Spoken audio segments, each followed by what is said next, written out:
through the forge of the qualifiers. Now it's time for them to face each other. Welcome to Clash Royale Gamestars Season 2.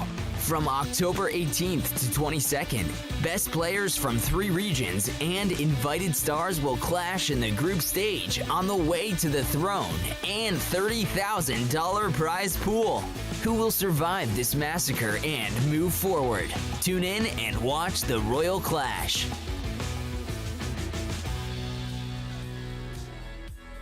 Winner take all, put up or shut up, loser goes home. That's what today is all about. It's day 5 of our international group stage. It's decider day. 4 players will move on. 4 players will be eliminated here at Gamestars. Hello and welcome. Thank you for joining us all week long. I am Andrew Guy, and this is Gamestars League Season 2 International Group Stage. $30,000 on the line. We started with dozens of players. We whittled it down to 8 by the end of the day. We started with 16 in the group stage, and now 8 players go to battle today. 4 move on, 4 go home, and it's all about that $7,000 grand prize with over $30K in the pot. Everyone that's eliminated today will take that 9th through 12th place prize money of $1,200. Everyone that we've said goodbye to this week has already taken home $1,000, and if you win today, you're guaranteed a minimum of $1,600. And what a day we have for you guys. I'm so excited. Let's talk a little bit about the week that got us here. Let's look at Group A. Group A was how we started our week off on Monday. And of course, we will see 2 players face off today in Lucas GSM from Portugal and the Awesome from Egypt. Lucas GSM, one of our invited players. And a little bit of a side note is in every single matchup today, one of our invited players is on the chopping block. That's right. All 4 of our invited players end up being in this decider match. Lucas GSM versus the Awesome. Let's check out Group B and see St. Bellican versus Hugo. That's right. The former pro in St. Bellican. You might have been a fan of him on Queso. You might have been a fan of him on Cream. You might be a fan of him just because Dan's a cool guy. Here we go. Hugo, our former world champion of Gamestars League, going up against St. Bellican, our former CRL pro. That is Group B. One of them will move on. One of them will go home. It'd be fascinating to say goodbye to either of them, but we're going to have to say goodbye to one of them. Then it's going to be Sasa from Montenegro going up against SB from the UK. SB had an interesting start to the day, facing off against Sasa, getting beaten 3-1. So this is going to be a rematch. SB looking for a bit of blood out there, a little bit of revenge. And then to close out our day, our 4th and final match, our 2nd place competitor from Gamestars Season 1 in One Hive Hunter from Sweden. We can hop over to Group D. We'll be going up against Ligan. That's right, Mini Ligan, Ligan CR, whatever you want to call him. The man from Spain had a really interesting showing yesterday against Demas, going back and forth in a great set to start our day off with. I guess it was the 2nd set of the day. They went the distance all 5 games, but it was Ligan who fell just a little bit short, and Demas who ended up taking the group, beating One Hive Hunter in that winner's match bracket. So it will be One Hive Hunter from Sweden going up against Ligan, and I cannot wait to get started with the action. That is our schedule for the day. And as I said, getting ready for international finals on November 3rd through 5th. 4 of these guys will be there. 4 of them will be watching from home, just like me. Speaking of me, I am incredibly excited. It's been a great week of action here at Gamestars. We've been live all 5 days. We had an incredible turnout yesterday from all you guys. We love seeing the in-game share. We love seeing you guys in the chat. Make sure you are following along with all things Gamestars CR on Twitter, on YouTube, on Instagram, on Facebook, and you turn on that subscribe on YouTube, and you make sure you turn on those notifications so you know that when we go live for our finals, you're not going to want to miss them. And these are the decks that were brought to the competition by these gentlemen earlier this week on Monday. 3 decks must be brought to the competition. Each player must win with all 3 decks, and those decks can consist of 6 of the same cards, but 2 of them must be unique. And as you can see, Lucas GSM, he had pretty great decks all the way across the board. He went for that Royal Giant kind of in the meta archetype there on those 2 decks that he got a 50% win rate with. And as you can see, just a little bit more successful with MK Ram Rider. Now, he doesn't have to play any of those decks today, but it's just something to kind of keep in mind as we move forward throughout the day to kind of see what Lucas GSM from Portugal has been favoring. Other side of it, The Awesome struggled a bit with Graveyard. He was able to do it with one of his Graveyard decks, but it was really that one in the middle that he's struggling quite a bit with. Maybe not having the correct spell responses, maybe not having the correct amount of tanks on the ground, but having that cannon cart, having the Valkyrie and the Brawler, maybe he was just struggling with matchups in the skies, or maybe the Awesome just got a little bit ahead of himself. And talking about going to the skies, Lava Miner Guards, it's everywhere. This is the Double Dragon version with E-Drag and Inferno. 100% win rate there. Maybe he goes back to that. Here we go. First best of 5 today. That's right. You're going to be getting 4 best of 5s today, and every single match will result in one player moving on and one being eliminated. Let's do this thing. Day 5, International Group Stage.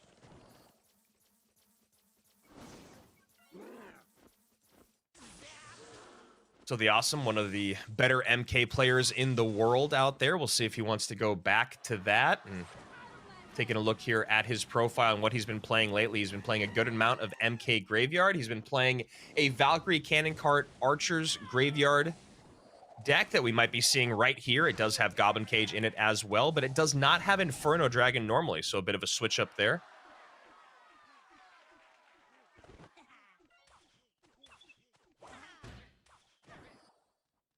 And looking like this deck from Lucas GSM could have Poison and MK as his last 2 cards, and Awesome looking like he could have Graveyard, Arrows, and Cannon Cart as his last 3. We'll see.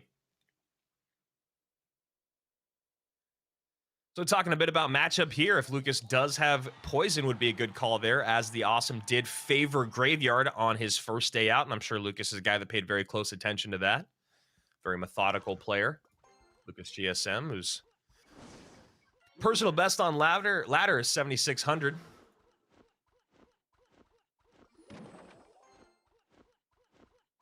Might have seen him in the Red Bull MEO tournaments or in the WEL.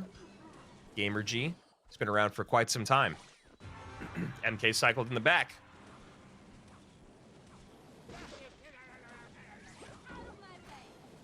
And there is the Cannon Cart, so last card will be Graveyard, and we'll see when Awesome wants to go all in here with this push, and Lucas going to throw up some defense here at the bridge to make sure it's not that easy to break on through. Ewa's doing some great job slowing and setting things down, getting some double duty on top of the archers. And now a really nice counter push coming in from Awesome. Feels like he will drop that Graveyard, and yes, he does. Nice high Mega Knight here, going to set the line. No tanks in for the Graveyard, and a Bandit doing some good cleanup on the back end. Bandit, not the best response, but definitely a very cheap response, especially when you have no tank. Going to do a great job there. MK, I believe, left on the tower. Wasn't sure, but Ram Rider will not touch.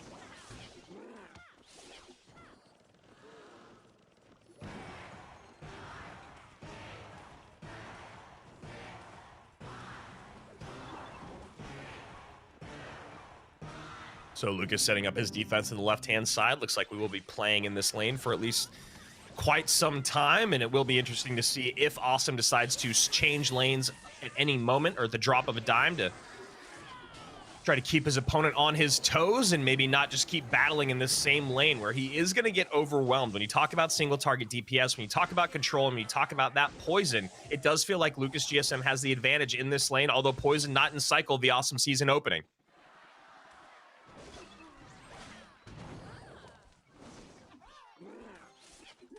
Another great push here at the bridge. MK Bandit up high with an Inferno in tow.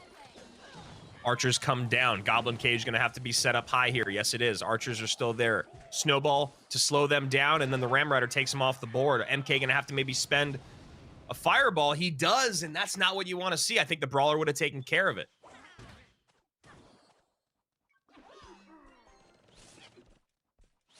Another MK cycled in the back here, and Valkyrie up high with a Mega Minion means Graveyard's probably coming in, and it does. Ram Rider there to help clean up, as is the MK, and this might have been a little bit too aggressive from Awesome. Nice Fireball value there, lucky to hit all 4 of those things on the board. The MK, the Inferno, and the Princess Tower along with the Ram Rider. Doing a great job not having to send too much of a counter push back over this lane, and he goes right back on the offense. Inferno Dragon and Ram Rider there to clean up again. Fireball in once again on top of the Inferno, Ram Rider, and Princess Tower. Nice value there. 1066 remains as the Awesome has taken this game and taken control of it pretty dang quickly. But now a slight overwhelm here by Lucas. Ram Rider coming back down. Fireball is in. Bar Barrel is there. Ram Rider not going to get slowed down. Ram Rider does connect to the tower, and that is just enough. You see the nod there from Lucas GSM. Graveyard comes down. Not enough time left in the tank. Excuse me.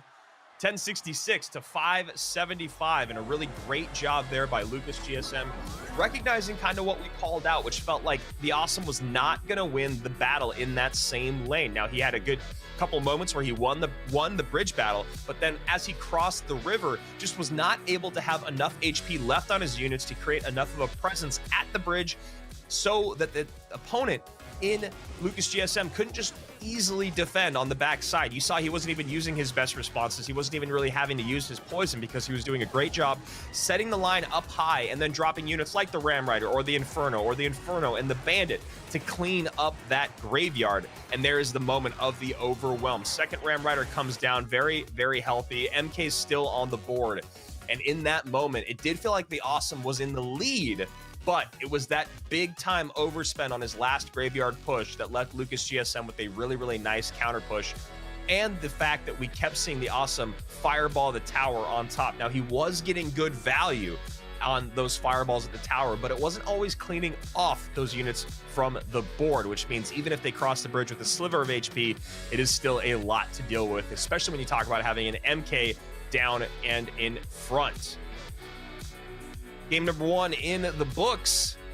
Our invited player, Lucas GSM, takes a 1-0 lead as he tries to ride that success through this set and make it to our international finals once again.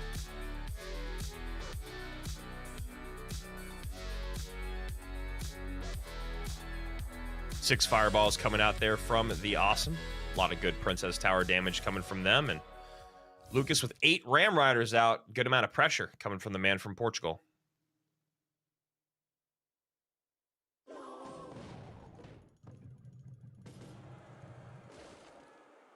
The Awesome, or Awesome MK, on the other side of it. Ranked 76 in the world, according to CRL. Got a 20-win badge. Highest arena season finish, 30th place. Or excuse me, 21st place.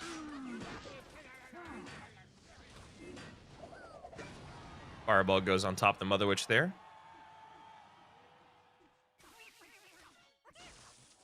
Mother Witch, Electro Spirit with Dark Prince. So Lucas giving us a bit of a different look than what we've seen out of him in the past. But still looks like he will be going to Royal Giant. Although he has been playing Electro Giant a good amount on ladder, but not going to do it. A couple cards quite different.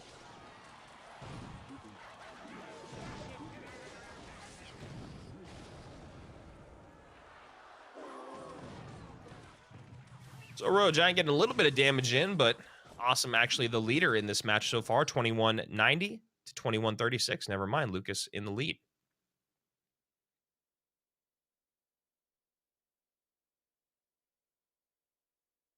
So Awesome looks like he's going back to Graveyard here.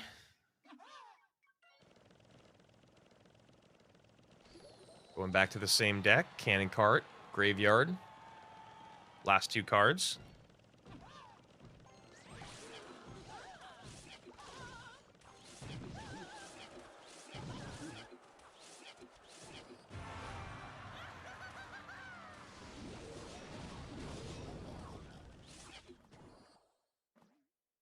$19.25 to $16.28 as these guys are definitely taking their time to figure out exactly what they want to do. Maybe that pressure mounting is making them play just a little bit less aggressive than we saw from them earlier in the week. It is always interesting when you talk about kind of brackets and where you lie in the week competition. And coming out day one, you know, all the adrenaline, the energy is super high, and the format is still kind of getting figured out. The meta is still kind of getting established, especially when you talk about metas for specific tournaments. And you know, already today I can see we're just taking a little bit more time here getting going than we did on day one with Group A. And look at this. Awesome. Mega Minion going to town on the left-hand side. Great fireball there. Cannon Cart going to connect. And just like that, Lucas GSM ends up losing the game. Awesome doesn't even have to play his win condition. And I feel like I did a kind of a sloppy job commentating that because I don't even really know what happened. It looks like Lucas doesn't even really know what happened because he just got outplayed in terms of way overextending himself. And the Awesome literally just played pretty good defense, and then there was not enough elixir in the tank for Lucas to deal with what came in on that left-hand side. Really kind of fascinating stuff. Gets overwhelmed. Mega Minion gets on tower right here. This is the push. Great push comes in. Mega Minion looks like was maybe on top of the Fish Boy, and then we have a Cannon Cart plus Archers on the backside. Nice fireball there to clean everything up. Lucas has 4, now ticking to 5 elixir, so he's even in elixir as he's taken an ocean load of damage, a boatload of damage, and doesn't have anything to offer offensively. Fascinating game number 2. Looks like we're going to game number 3. Lucas gonna maybe reset and readjust how he wants to play that Royal Giant deck, as it seemed he started very aggressive early on and then just kind of let the wheels fall off down the line. We'll see if he wants to adjust that going into game number 3. All tied up, all level, as they say in the UK.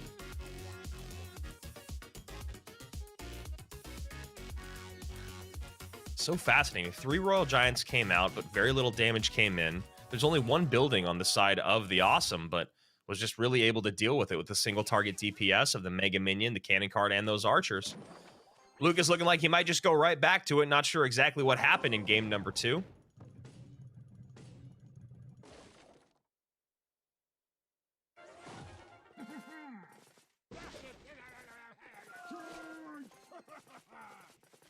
And a Fish Boy out from Awesome.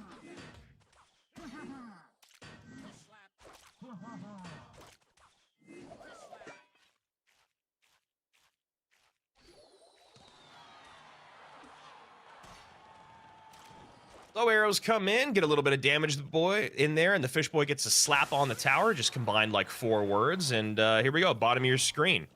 Electro Wizard, Fish Boy, arrows. With Brawler. See if Awesome wants to go right back to Graveyard. Royal Giant comes down opposite lane. 8 elixir in the tank to deal with this. High Goblin Cage, gonna have to get a little bit more DPS down, nice. Brawler gonna pop, add some DPS there, and the Fish Boy gonna pull the RG away. RG should not get any shots. It does get a shot because the nice Fisherman pull there from Lucas. We did see the Awesome play Fisherman, I believe, in decks that don't usually have them in the current meta on Monday, and it's always interesting when you see a card that basically only shows up in one place now. I think I talked about this earlier in the week, but 99% of the time it feels like when you see Fisherman, it's always with Royal Giant. Not always the case here with Awesome. MK comes down in the back, so most likely will be Graveyard.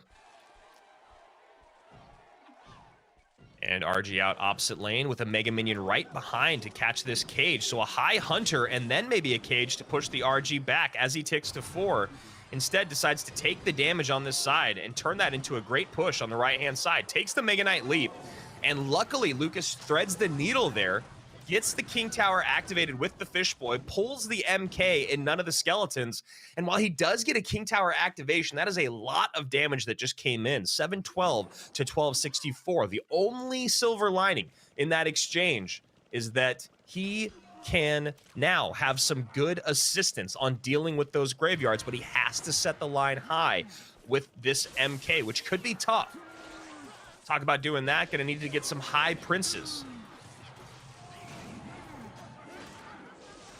MK in, Mother Witch right behind. Fireball going to go down on top of the Mother Witch and the tower. Mega Knight now going to leap on top of the tower, maybe? Yes, it does.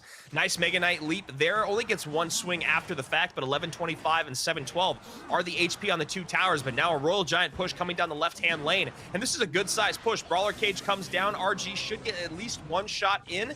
It does get a shot. Will it get a second? 866 to 712. We are in a foot race here between Portugal and Egypt. MK cycled in the back in the weaker of the 2 lanes here by Awesome.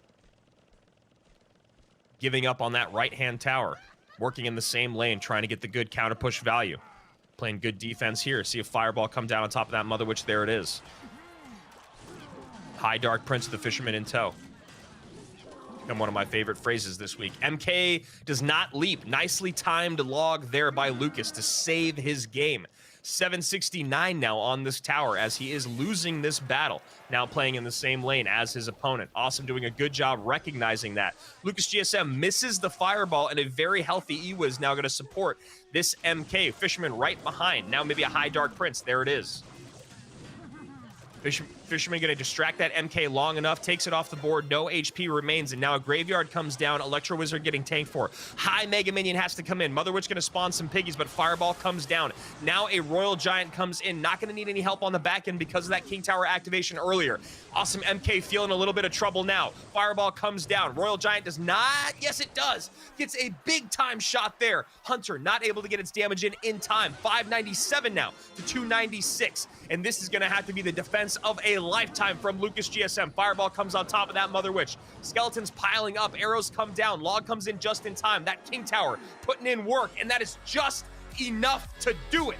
Awesome goes up 2-1 in game number 3, and what a fascinating game that was. A brilliant back and forth between these two guys, and you gotta respect Awesome's recognition of going, okay, that tower on the right-hand side, incredibly low, 712 HP, which felt like for minutes, but then recognizes, no, I am not going to win the game by going opposite lane. I need to play into this. I have higher single target DPS. I have better control. I can get that fireball in and take the Mother Witch off of the board. I have the Fish Boy. I have the cage. I have ways to deal with this Royal Giant.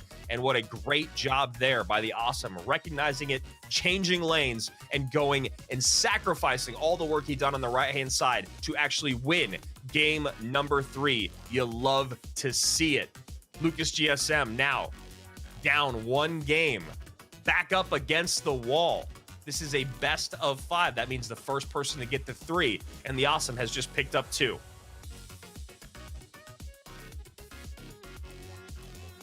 Taking a look here at the decks out of these guys, and the Awesome still continues to be one of the few players to play Fisherman in decks without Royal Giant. Lucas on the other side of it, struggling here with the win condition he found great success with in the past and in day 1. He's run that deck back-to-back games, and now maybe he switches things up here in game number 4. I see the in-game promotion probably went live, so good to see you guys all here. Always happy to have you guys joining us for Gamestars Season 2. International group stage, and Awesome does go back to Lava Hound, as this did work for him on day 1, and he did have a 100% win rate with it.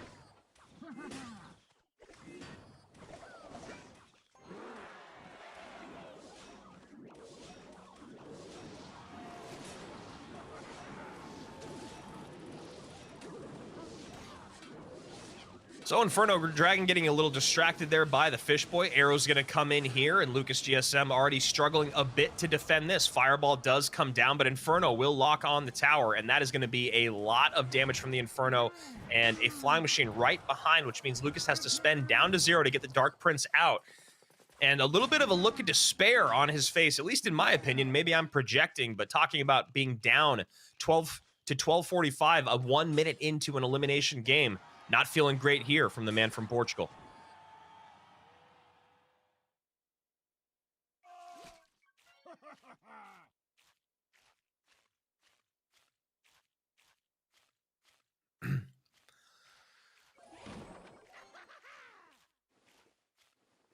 So, looks like Lucas is going to try the 3rd time's a charm method here, going right back to Royal Giant, as Awesome going to the skies. No surprise there, and these guys don't have to worry about getting sniped down the road, as this is the only game that they're going to play with these 3 decks, or the only match, I should say, being played with these 3 decks.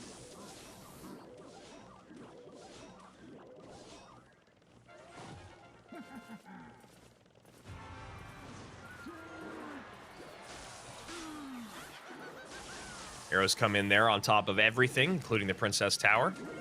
And now a great Royal Giant push comes down on the right-hand side. Lucas GSM trying to turn this game around. 1,000 HP down. Nice reset there on the Inferno with the Fireball, but an Electro Dragon comes down to slow and stun. 17-24, only getting one shot in.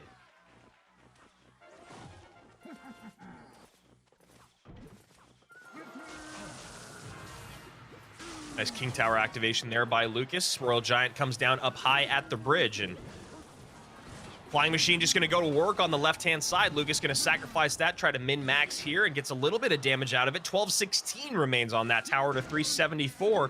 Lucas crawling back into this one, I think, is probably the best word to use. 10 seconds remain in regulation. Lucas GSM fighting for his life. Flying Machine at the river once again. High Mega Minion to catch. Can't take that damage again. We are in sudden death. Overtime. 2 minutes remain. Could be the last 2 minutes of Lucas's career here in Gamestars. Nice catch there with the Fisherman. All balls bouncing Lucas GSM's way. Arrows come in though. 185 remains. 2 Mother Witches on the board. A little bit of a pile up here. Now maybe a Royal Giant squeezes in front. Doesn't have the elixir for it. Now the RG comes down. High guards. Good job there with the guards. A bit of a predict play. Log comes in to knock him back. Flying Machine still on the board with a sliver of HP. Miner goes to the tower. 2 hits are in. Arrows are down. Lucas GSM has been eliminated. The first best of 5 today, going the way of, I guess we could call him the rookie, but not the way of the invited player, in the way of the favorite, in the way of the former top 4 finisher. Lucas GSM has now been eliminated. $1,200 will go his way, and the awesome MK moves on. First set down. Group A is all sewn up. Now from Group A, it will be Predator and the Awesome moving forward. We have 2 of our 8 players. We actually have more than that, considering the other 3 groups have a winner, but, you know, just bear with me here, people. Awesome, very happy about that. Stays alive, eliminates Lucas GSM from Portugal, and will move on to play in our November finals, November 3rd through 5th. $30,000 up for grabs. And this man on the right-hand side of your screen, the Awesome, is in a good spot to grab all that cash. Those were the decks that we saw, and it was the one on the top left-hand side. Lucas could just not put it together. Bottom left-hand side, we didn't even see that deck out of Lucas today, I don't believe. Doing a good job there with MK Ram Rider, but just not able to do it with Royal Giant. Other side of the board, the Awesome sticks with Graveyard, sticks with Lava Hound. Doing a great job there. Ends out coming up on top in 4 games as we move on to set number 2 with Group B. There you go. Awesome and Predator working on through. Predator was able to do it with 3 different minor wall breakers decks, and the Awesome does it with Graveyard and Lava Hound.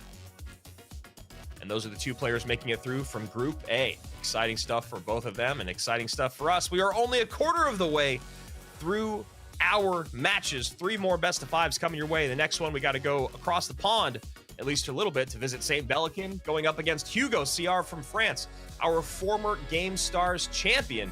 And that is going to be a very, very exciting matchup. Group B was stacked from the beginning, but there can only be 2, and there can only be 1 moving forward today between Bellican and Hugo.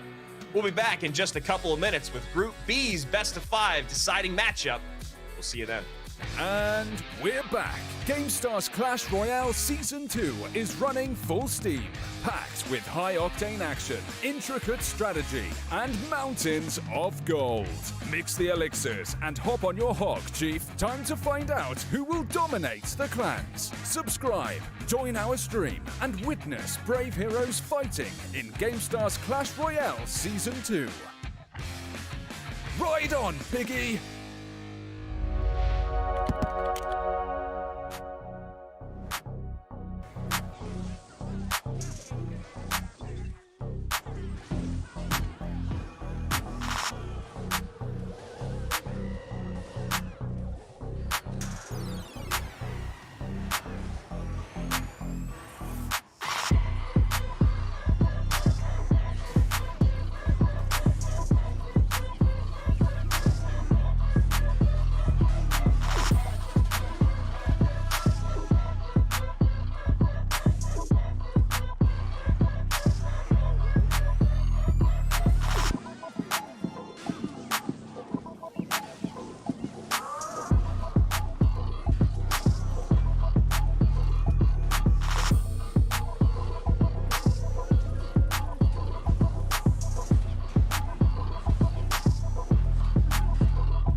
Hello everyone, I'm SB.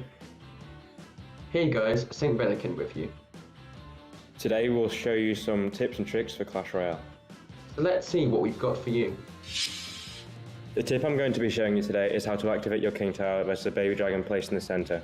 To do this trick, you must pull the baby dragon to the center of a tornado and then place a troop like an ice wizard to activate your King Tower. This is a crucial tip that will immediately win you a game versus any graveyard deck.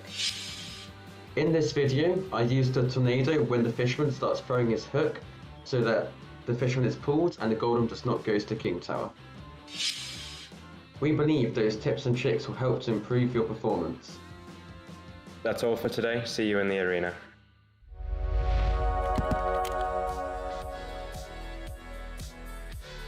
You love to see it. The pros making those tough tips and tricks make them look easy. That was a sentence, I think. Those pros making those tips and tricks look easy, I think is what I was trying to say. And yeah, you know, those are some great tips from those guys. They're also incredible heads-up plays. Now, the first one from SB, a little bit more manageable. You can kind of see it coming down the lane. The one from Bellican, the Fisherman NATO pull there on the goal, and really, really great heads-up play. And that is one of the reasons why he's the best in the world. And talking about Saint Belly, he's going to be going up against Hugo CR right now in a great best of 5. One of them will be eliminated. One will move on. Let's take a look at the decks these two gentlemen played earlier this week on Tuesday. Bellican, the number 2 player out of the Western European regionals, and of course, Hugo, our former champion, invited here, but it was Inthrill who came out on top, and I feel like I've been talking about Inthrill quite a bit over the last few weeks because of Royale Masters, which I'll be casting over the next 2 days now that Gamestars is going to be on a bit of a run or a bit of a break before getting to international finals. Talking about one deck not being able to close things out, that's kind of the story of the day for Hugo CR with that Royal Giant deck in the top left-hand side of your screen. So far, Royal Giant has had not a lot of success today, and talking about that set with Lucas GSM, maybe Hugo can turn things around, or maybe he decides to completely avoid that big golden bearded cannon toting man, change up his win conditions. Bellican on the other side of it had a great graveyard deck in the middle of your screen that he was able to play very, very well, I believe, in both of his sets. Royal Hogs on the other side of it, we saw a ton of them yesterday, all different versions of Royal Hogs, but Royal Hogs, Earthquake, maybe not the best idea in the meta. Now, you can see that Belly has responses to stuff in the skies with the Hunter and the Spear Goblins in one deck, and the Musketeer, Spear Goblins, and Royal Delivery in the other.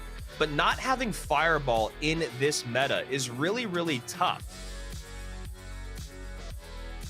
Fireball bait is everywhere, and it does feel like you could get overwhelmed with that. We'll see if Hugo wants to take advantage. You can see on his side of the board, you see Fireball and a version of Log in every single one of his decks. I see Derek Keebler in the chat asking about the format here. He says, I don't understand the deck selection. Yesterday, I watched Demas use Mortar all 5 matches, makes it extremely boring. Well, the problem is or not the problem, I should say, the thing that you ran into is that every competitor brings 3 decks to the competition. They have to win with all 3 decks. And if you are in a normal day of our group stage, you'd be playing 2 best-of-5 sets, which means that no matter what, if you win, you have to see those decks come out twice each.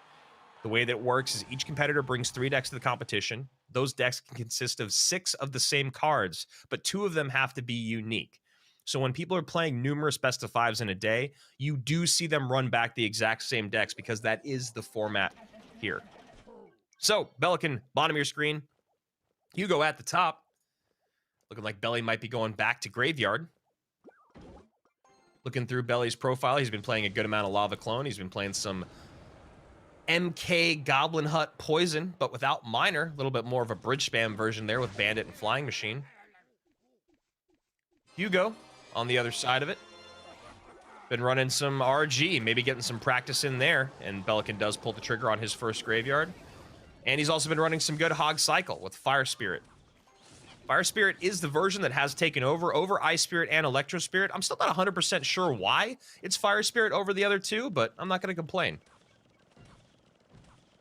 And Hugo does drop that RG down as he has been practicing with it. This is the deck that he's been running on ladder and been going kind of back and forth with it. However, fascinating thing, if you look at Hugo's most recent battle on his Royale API profile, he actually lost this matchup to a different player on ladder. This exact same matchup. same deck that Belly's running, Hugo's opponent ran on ladder. So I'm wondering if he's seeing a bit of flashes here of past matchups, and maybe he can change things that went wrong against his former opponent. So Valkyrie up high here in front of the cannon cart. Log going to come down to make sure that cannon cart does not support the Valkyrie. Valkyrie will still tank for this graveyard. Skeletons piling up around this Hunter. Fireball going to go right on top of that Hunter. Nice usage there. And then the Fish Boy not going to do great cleanup. Good damage in. 11-18 remains on the top left-hand tower to 18-12. And now we can see that Belly is going to have to defend in the same lane that he has been the aggressor in.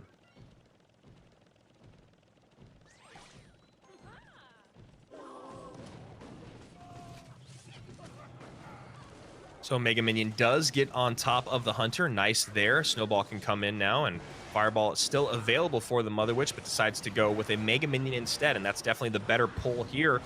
Oh, and look at that great Electro Spirit from Hugo. Resets the Mega Minion, keeps the Mother Witch on the board. Now good support here for the RG in the right-hand lane. Fisherman pulls the RG defense away. Valkyrie has to come down as well. Nice plays there from Hugo. Create a little bit of offense.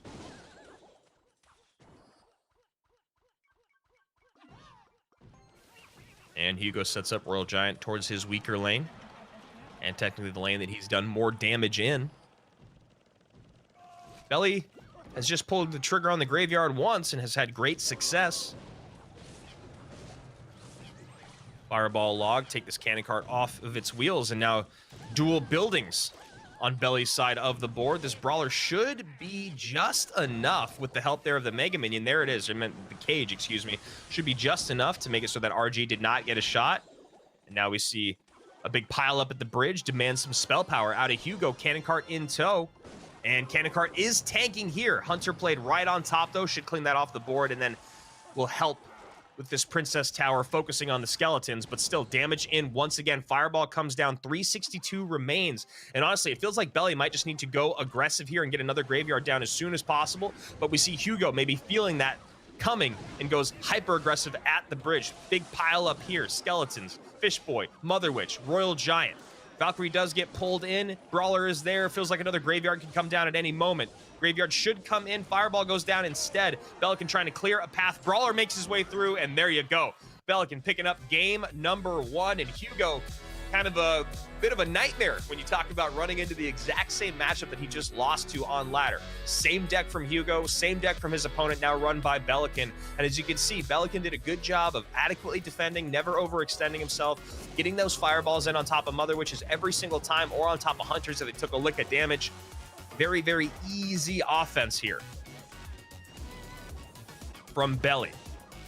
And of course, that easy offense came from very, very clean defense on the other side of the board, which is exactly what you need to do against those RG decks. You saw Hugo try it all. He tried to cycle RGs from the back. He tried to play them aggressive up at the bridge. Just was not able to do it. One thing that's fascinating about the deck that Belican ran is it does have such great DPS. You talk about the Mega Minion, the Archers, the Cannon Cart, and then you talk about the Valkyrie and the Brawler. Once the Brawler comes out of the cage, that's an insane amount of DPS that was just able to melt that Royal Giant time and time again.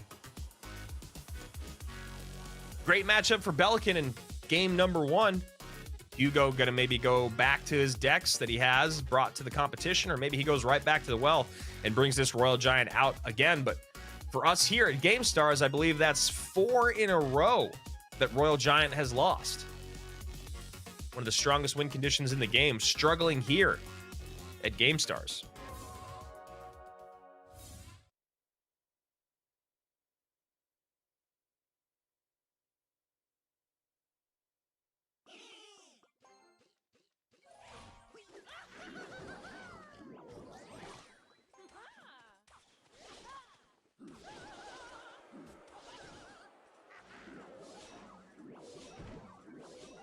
So Belly may be giving us similar looks to what we saw him play earlier in the week, and I'll be curious to see if this is the version with Musketeer and Spear Goblins and Royal Delivery, if he's going to decide to play a Royal Hogs deck with Earthquake again and not having any Fireball power.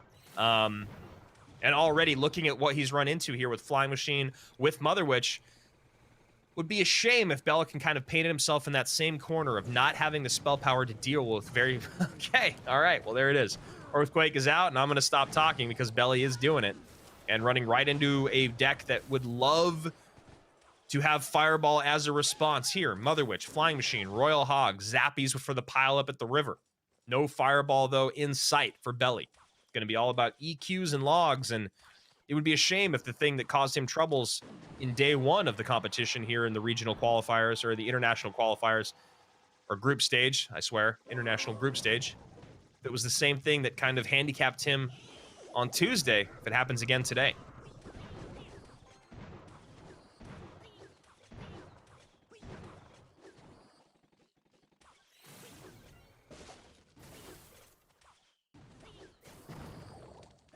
I can see someone in the chat asking why they're using spells on towers. Well, the reason they're doing it, Spamton, is to make sure they're getting the most value out of a little bit of damage on those units, and most important thing, taking those Princess Towers down.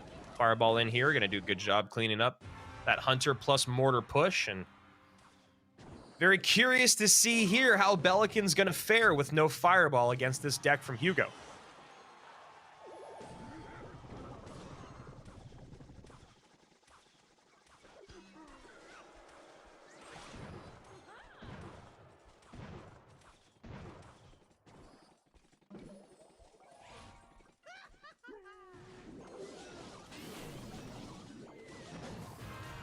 A Mortar set up defensively here. Gonna get some decent damage on that MK and help splash on top of maybe those Zappies.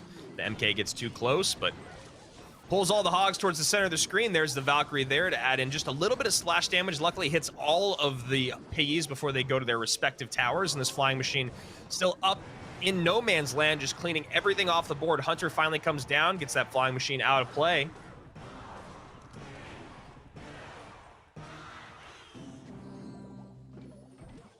Belican doing a good job right now, considering the matchup that he's found himself in. Luckily for him, this Flying Machine and Mother Witch are in the exact same lane. Maybe drops a unit up high here. Yes, there's the Valkyrie, and now maybe a delivery on top of both. That would be ideal for Belly if he does have the delivery, although has not played it yet. Log comes down, gonna get a little more chip damage on that tower, and on the MK, Spear Goblin's out in the other lane to get some more chip damage. Barb Barrel comes down as a response. High Flying Machine once again here in the center of the map. Hunter goes right on top of the Flying Machine. We'll take it out in 2 shots. Mother Witch is there on the right-hand side. Cannon Cart comes down to help the Valkyrie out and take this Mother Witch out of play and help with the Piggy that's about to come on the map. There we go. Zappy's going to get cleaned up with this Mortar, and an MK cycled in the back here for Hugo. So not a whole lot of offense going on here. Now that the MK is out of cycle, we see Belican go opposite lane, and E-Barbs are there to catch for Hugo, but damage done, 1743 to 1736 with 1 minute remaining. We're basically all tied up. Belican up 1-0, and a Flying Machine sneaks inside the pocket there, right-hand side. Hunter will come down, take it out of play. After damage in, though, 1168 to 1743.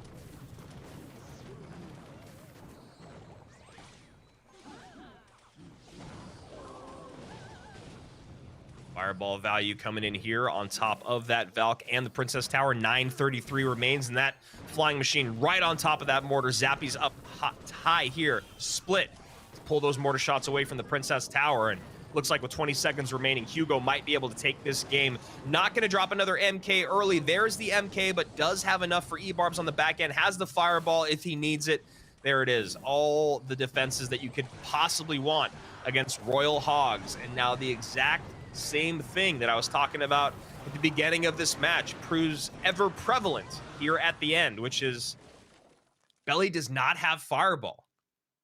It feels crazy to say that it feels like Fireball has to be in your deck to win, but with what we just saw here out of Belican, he does not have a great way to get up to the skies. He doesn't have a spell to get on top of those units. He doesn't have a great single target DPS other than the Hunter. And we did see the Hunter struggle a couple times to get where Belican needed on time. Take that Flying Machine out, because it would have been nice to have that Hunter on the back end to deal with the MK. You see there a Hunter looking for the Flying Machine getting on tower again here on the right-hand side. Mother Witch getting good value, and without that Fireball, really, really difficult to get to either of those cards that are getting an insane amount of value.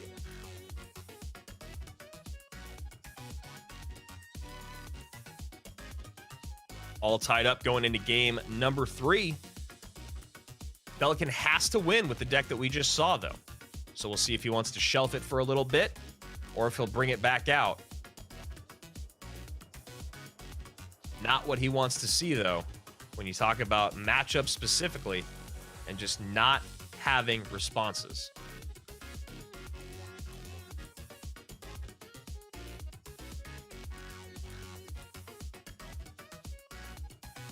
E-Barb's only had to come out one time to deal with the Royal Hogs from St. Belican. As you can see, so many great responses to the Royal Hogs. Fireball, MK, Barb Barrel, and the E-Barbs. And the E-Barbs only came down when the MK was cycled early from Hugo. Here we go. Let's go to game number 3. We'll see if Hugo wants to go back to that Royal Giant deck, and we'll see if Belly wants to go back to what we just saw, and already looking like yes from Belly and no from Hugo. Hugo might be going to Mortar. We know that Hugo does like Mortar.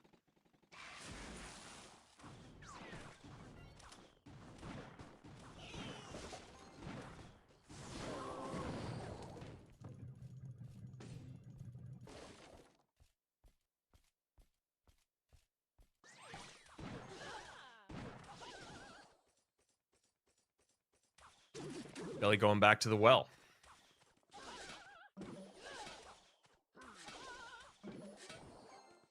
And it is going to be Mortar from Hugo.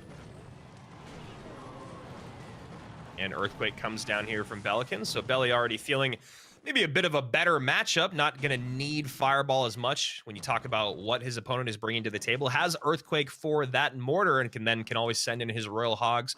You don't see a lot of you see a lot of single target DPS from Hugo as well. Not seeing a lot of splash damage. So going to be interesting on how Belly wants to come in with his offenses, since he doesn't have to deal with fireballs, or excuse me, he doesn't have to deal with a lot of splash damage. He could be tempted to go in one lane, but Hugo most likely having fireball, probably going to want to split his attention with those hoggies. And I see someone in the chat saying, always have fireball. Yes, sir. Always.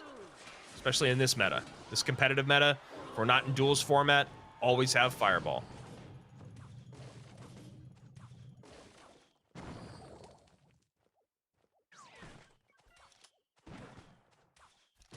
Muskie played up high here. Help with that Hunter, and Belican hasn't played his Royal Hogs yet. Now that we're in double elixir time, might find a moment for it. Low Spear Goblins, high Valkyrie. Yes, sir. And Mortar comes down immediately from Belly. See how Hugo wants to defend as his Mortar becomes less and less appealing with that Earthquake out in the world. Fireball comes down on both of those units. Nice fireball value out of Hugo, and that Musketeer will stay alive. Not with that Earthquake coming down from Belly. Nice Earthquake there. Gets good chip damage in, takes the Muskie out of play, and now a pre-cycled Hunter. Really nice timing, although the Hunter does take the long walk around the wrong side of the tower. Miner gets a lot more damage than Belly would have liked.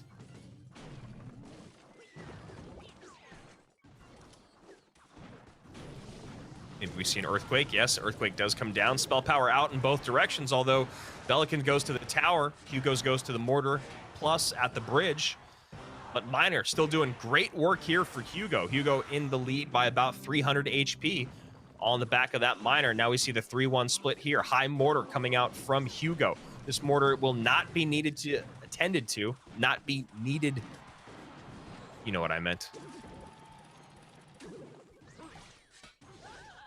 This time, Valkyrie catches the Miner, and a cannon cart is there.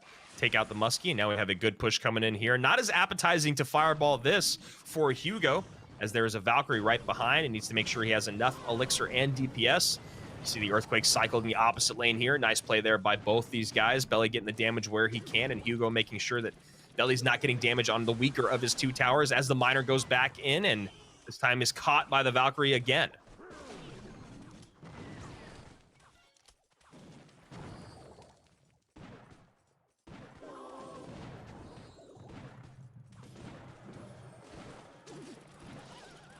That $30,000 prize pool just hanging over their heads, trying to take the lead in this best of 5. Game number 3 right now.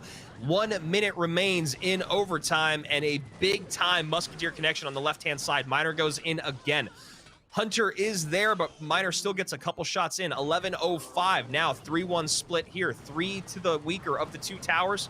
Never mind, now the one on the right-hand side is lower with Earthquake coming in. Cannon cart here to catch Mortar down defensively by Hugo. Even if the Earthquake comes in, it's just not as much damage as Belican needs. Musketeer needs to be attended to. Royal Hogs coming down, nothing there to defend. Now E-Barbs are in. Earthquake comes down. Valkyrie tanking for a second there as the hit Piggy gets on tower, but not a lot of damage done. Now Valkyrie going to go to the back of the tower. Spear Goblin's going to get in, and Belly calls good game.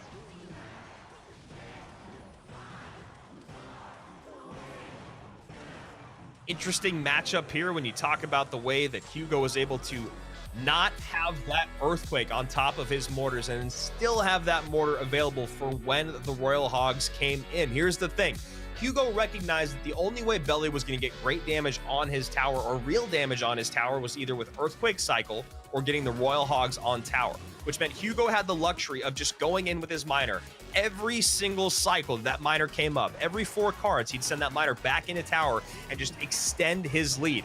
Then we would see Belican have to play uncomfortably by sending in the Royal Hogs to create offense, but it was when Earthquake was usually out of cycle,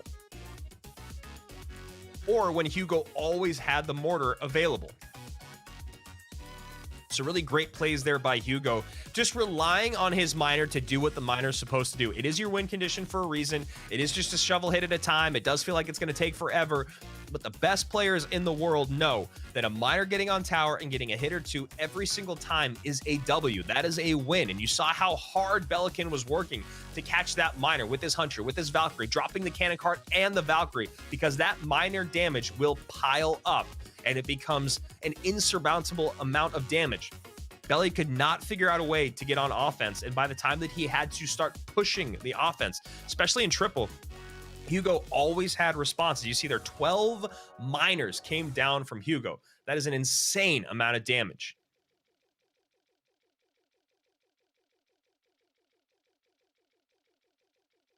So Hugo now picking up 2 games in a row, has to go back to what was not working in game number 1, which was Royal Giant, Skellies, Electro Spirit, Fireball, Log, Fishboy, Hunter, and Mother Witch.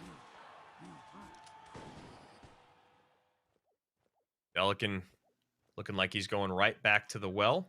3rd time's a charm, maybe.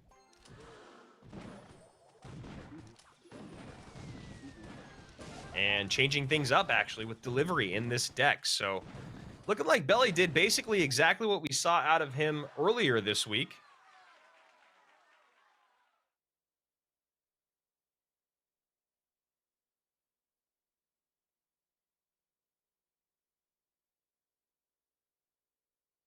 And a bit of a stop and stare as both these guys reset to 10. Hugo up by just 1 elixir, so he cycles Skellies in the back.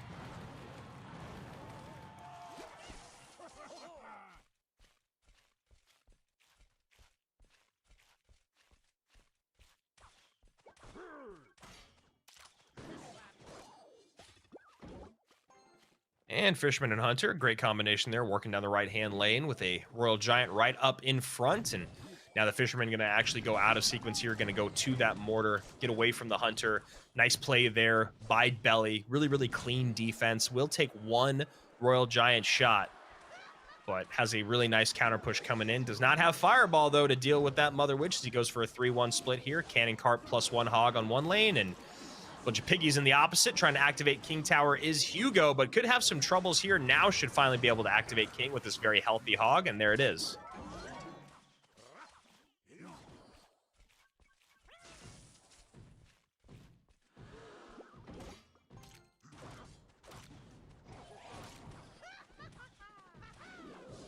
And Belican still feeling the curse of that Earthquake, just not able to get on top of these Mother Witches. Earthquake in one lane now. Mortar down defensively here against 2 Royal Giants. Cannon Cart comes in. Not enough elixir to get that second mortar down. Maybe he tries on the left-hand side. No, he does not. To push it back, he just gets as much damage in as possible. Has to drop a Royal Delivery on the right-hand side. Does take the Mother Witch out of play. 1619 is the lowest tower on the board, and it is owned by Hugo. but not far behind. Bottom right-hand side, 1656.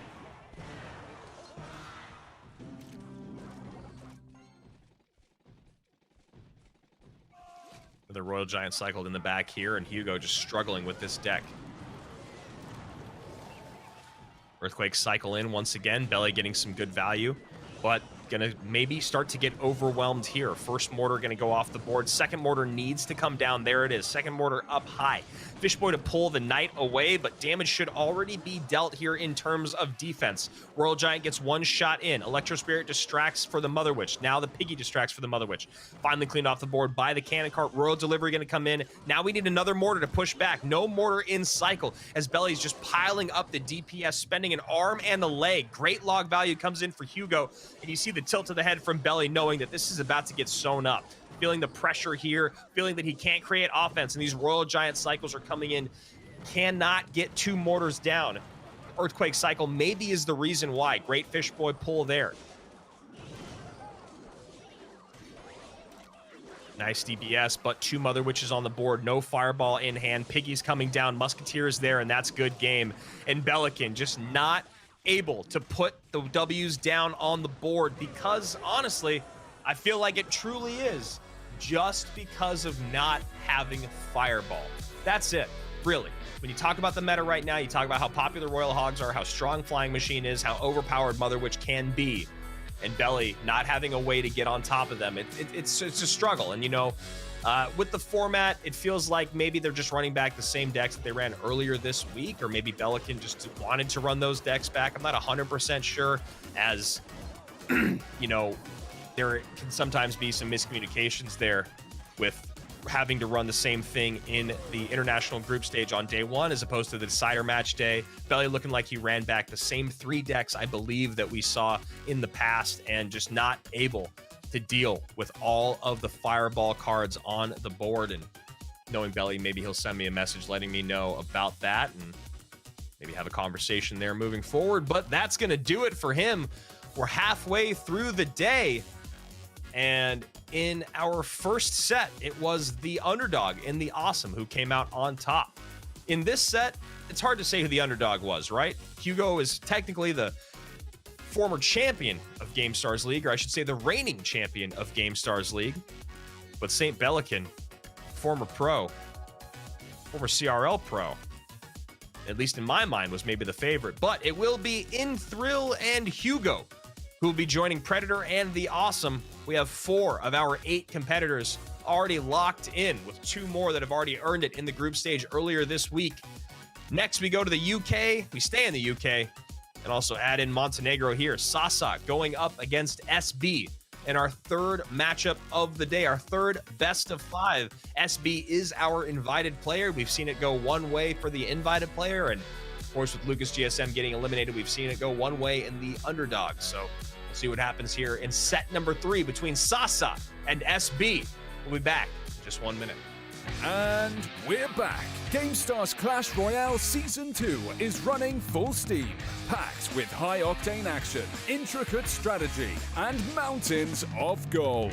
Mix the elixirs and hop on your hog, Chief. Time to find out who will dominate the clans. Subscribe, join our stream, and witness brave heroes fighting in Gamestars Clash Royale Season 2. Ride on, Piggy!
They've made it through the forge of the qualifiers. Now it's time for them to face each other. Welcome to Clash Royale Gamestars Season 2. From October 18th to 22nd, best players from 3 regions and invited stars will clash in the group stage on the way to the throne and $30,000 prize pool. Who will survive this massacre and move forward? Tune in and watch the Royal Clash.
Man, I was like, that is so easy. Those pictures are so easy. And then the second one came out, and I was like, oh man, is that the fire spirit? Is that the ice spirit?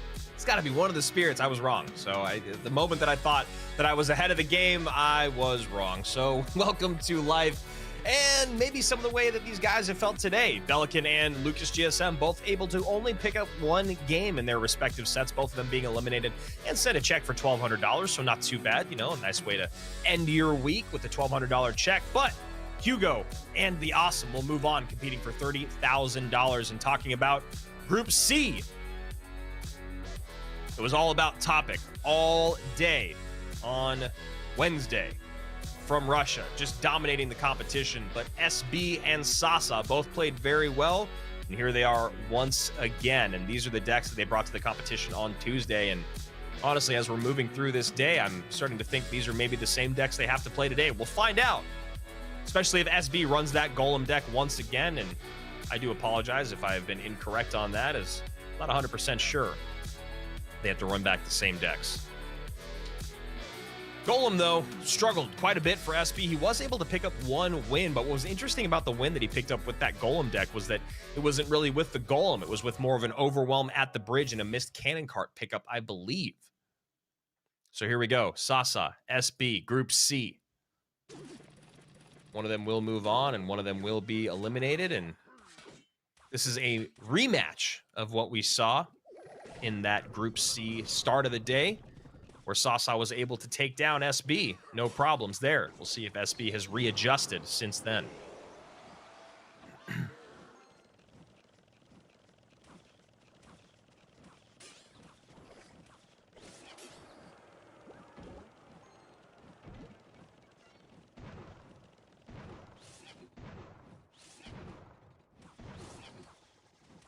So looking like it is going to be the exact same thing here out of SB, which now talking about St. Belican and running Earthquake again. You know, still surprised he ran it on his first day out, and especially in the meta that we're in, but maybe thought he was gonna be able to get around it with all those units that could focus on the air, like the Musketeer, the Spear Goblins, the Hunter, the Royal Delivery, but not having Fireball definitely a bit tough. And this is kind of what we saw last time that this Golem deck succeeded, which was just kind of an overwhelm, really more than a great Golem push being built by SB. And you can see here now with some good damage in on that top left-hand tower, 1658 to 1187.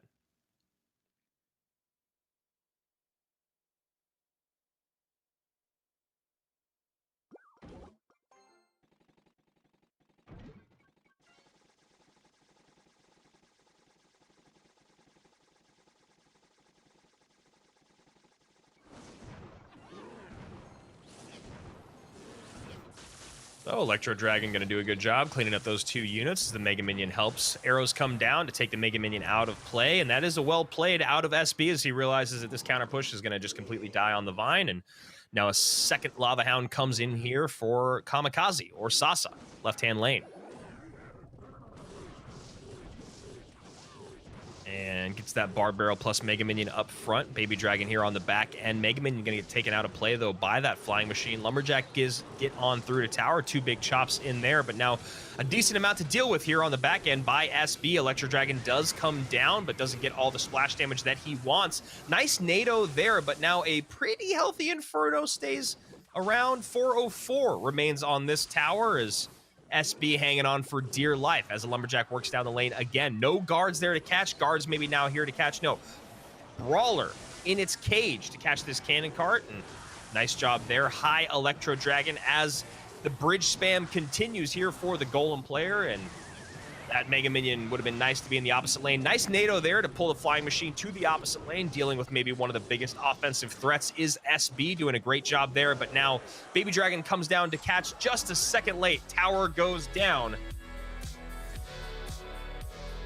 So far, already, this Golem deck looking like it could be bringing trouble to the table for SB. And that's one of the things when you talk about the decks being played earlier this week is since you cannot reset them, since you cannot bring something different out today, you have to run back those same decks that you might have struggled with earlier in the week. And that was kind of the story for a lot of these guys that have found themselves in this decider matchup is, you know, the deck selection coming to the table can be incredibly hindering to your success.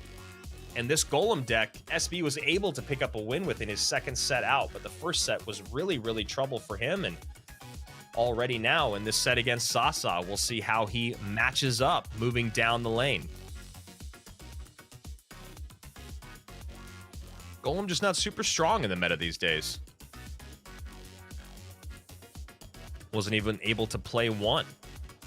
And, you know, I'm not the best Golem player out there in the world, and it's definitely not one of my favorite win conditions, but it does feel like getting one of those down on the board would do SB some good, but very tough when Sasa knew exactly what he was playing and knew exactly how to make him play uncomfortably.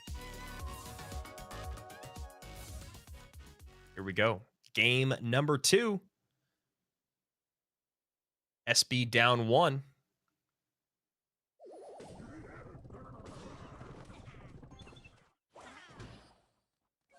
And SB deciding to change things up, maybe hoping to find a better matchup down the road for that Golem deck. As the Bandit dashes on top of this Mother Witch, Piggy will populate this board and get dealt with well by this Flying Machine.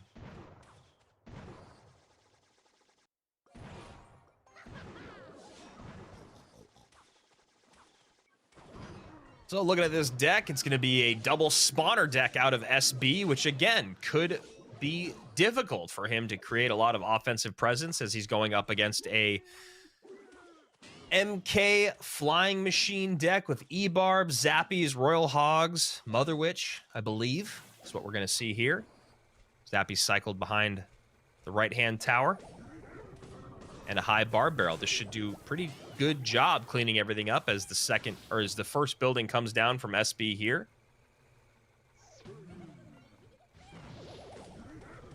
And Furnace going to do an okay job with these Royal Hogs, but definitely going to need a little bit more help on the back end. And SB just going to opt to take a few hundred damage on both sides. And, yeah, about a couple hundred damage on both sides.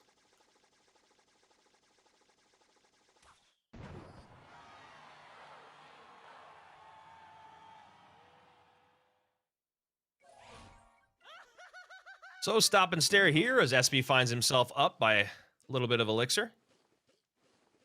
Goblin Cage in one direction, Mother Witch in the other. Fireball in here from Sasa, and that's really all Sasa has to do in this game is just kind of sit back and get value where he can, get spell value where he can, send in a couple Royal Hogs pushes when the Furnace is out of cycle, and just kind of chip away and not allow his opponent to break on through like he did earlier in this game. 20-31 remains on that top right-hand tower to 21-10.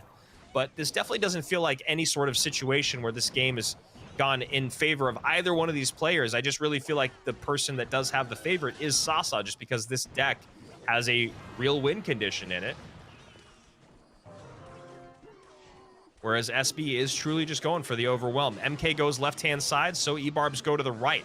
That Spear Goblin actually going to pull those E-Barbs onto the tower. Fireball comes in, and a massive misstep there. Not really even totally SB's fault. Maybe he should have recognized that the Spear Goblin was actually going to pull the attention of those elite barbarians with the extended sight range. And now when you talk about double spawner with no win condition, looking for overwhelm, it does feel like SB is really going to struggle in the rest of this matchup.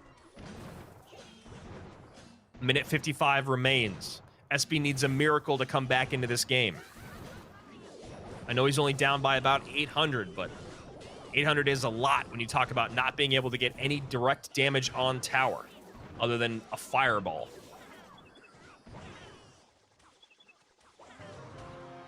And wow, I spoke too soon. Bandit dashes on through. Flying Machine gets on top of the tower, and SB takes the lead by a lot. Flying Machine gets one more big shot in, 699 to 1219. And that is a massive, massive misstep in defense by Kamikaze, Sasa, whatever you want to call him, the man from Montenegro. And SB being given a gift by his opponent. Fireball value there, really nice. But once again, Flying Machine in tow behind a few units getting tanked for. Nice high zappies there to distract Mother, which cleans that Flying Machine up. Doesn't want that connection to happen once again, as that is the reason that Sasa finds himself in the deficit by about 700.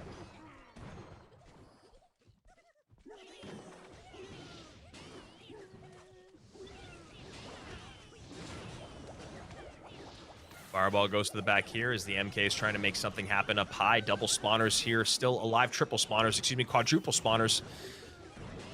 3 in 1 lane, however. And the overwhelm is real. And that is going to do it. Sasa gets the high MK, but that MK is going to get shredded. Fireball goes in on the back end. It's still a lot of blue on the board. And just like that, SB able to turn his double spotter deck into a W early on. The other two decks from SB are going to be MK Royal Hogs and, of course, that Golem deck that you saw earlier on today, or I guess in game number 1 of this set. And his opponent in Sasa, the two remaining decks are the one that you just saw, MK Royal Hogs with E-Barbs, and then, of course, Mortar with Royal Hogs, Musketeer, and Knight. You can see SB with a little bit of a smile on his face, just recognizing, look at how much I have on the board. There is absolutely no way for this man to defend. And this deck, you may love it, you may hate it, but the double spawners come through in game number 2. All knotted up going into game 3.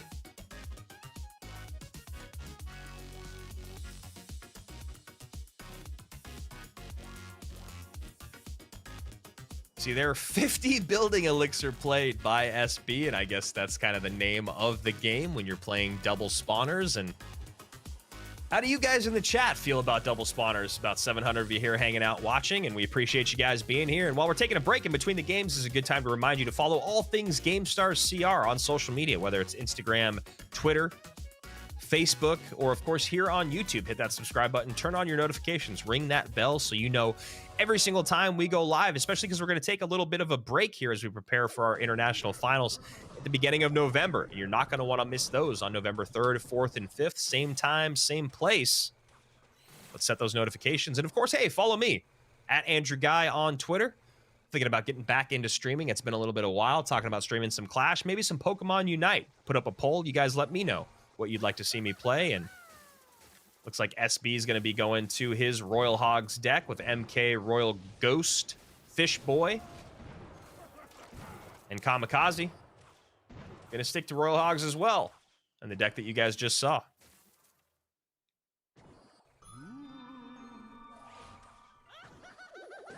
So Royal Ghost pressure, always fun. Going to demand a response out of your opponent. Barb Barrel comes down, and Fireball takes that Mother Witch out of play, but one Piggy comes to SB's side of the board. We'll get in just a little bit of damage, bringing that below 2,300 HP.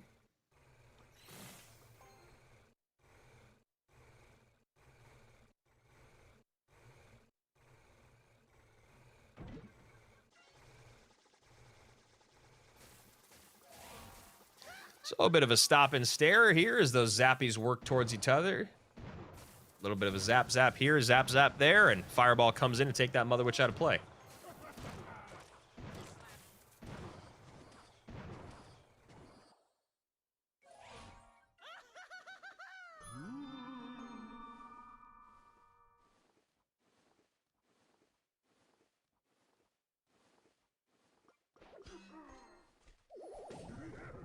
So MK cycled in the back here by SB as these guys trying to figure out what's the best way to break on through. MK's working towards each other, and now Royal Hog's going to go on the right-hand side with MK out of cycle, Fireball out of cycle, and E-Barb's coming down late, and just a bit of a misstep defensively here by Sasa. Both sides of the board, maybe overspending in some places, not having the adequate elixir to respond to Royal Hogs, which you have to feel would be coming down the lane as his opponent recognizes that MK is out of cycle, but now ticking down in elixir is SB. Gets a nice King Tower activation here, but good damage going to come in on that right-hand side. Maybe I spoke just a little bit too soon. Fireball has to come in to stop that. Royal Hog's behind. Zappies, excuse me, not He-Wiz. Zappies up high here to stop that Mother Witch, but look at that. Another Ocean of Pigs on that right-hand tower, and you know, talking about Sasa, I already got to apologize here. It looked like maybe he was just a little bit behind defensively, but SB swings for the fences and misses by just a bit. He does get good damage in, but leaves himself completely vulnerable for the offense to come in from Sasa. Dual lane pressure, dual lane damage, 465 and 1384 to 841 and 1438.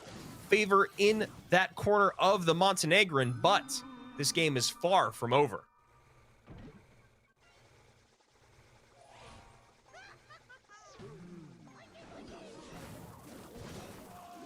MK coming down just a step early, misses a few of those piggies that break on through to the tower, and that's a lot of damage being given up here. 102 remains, and now it becomes a cycle race. Can SB get another Fireball in time? Piggy gets to the tower on the left-hand side. Second Piggy gonna get to the tower on the left-hand side. SB's not even gonna have to do it. And look at that. Mother Witch putting in work. Don't really understand what happened mid-game there from Sasa. It felt like he just overspent a little bit, maybe cycled an MK a bit frivolously, left that right-hand tower open for the Royal Hogs push to come in. No Fireball in cycle, no MK in cycle, so E-Barbs have to come down after the MK does, which means you still need a few more elixir to tick in to get those E-Barbs on the board. So it looked like SB had really taken the lead and maybe taken the game. But then, because SB plays so aggressively in that moment, Sasa gets an incredible counter push to come down the lane. And then it's just a foot race here at the end. That Mother Witch getting a lot of value on the left-hand side. That's the same Mother Witch you saw in the previous clip, still here, spawning piggies. I believe the piggy that's on the tower there might have come from the MK, with another one right behind, and SB feeling himself right now. But he does have to go back to that Golem deck. And my goodness, has he struggled with it. A 33% win rate coming into today, and a loss already in this set. Sasa can play either of his decks, and you know, honestly, it feels like he might change things up and go to the Musketeer, Knight, Spear Goblins, Cannon Cart, Royal Hogs, Poison, Delivery deck, as it does match up just a bit better, in my opinion, against Golem. We'll see if I'm right or wrong in what he plays here. Nice King Tower activation early out of SB.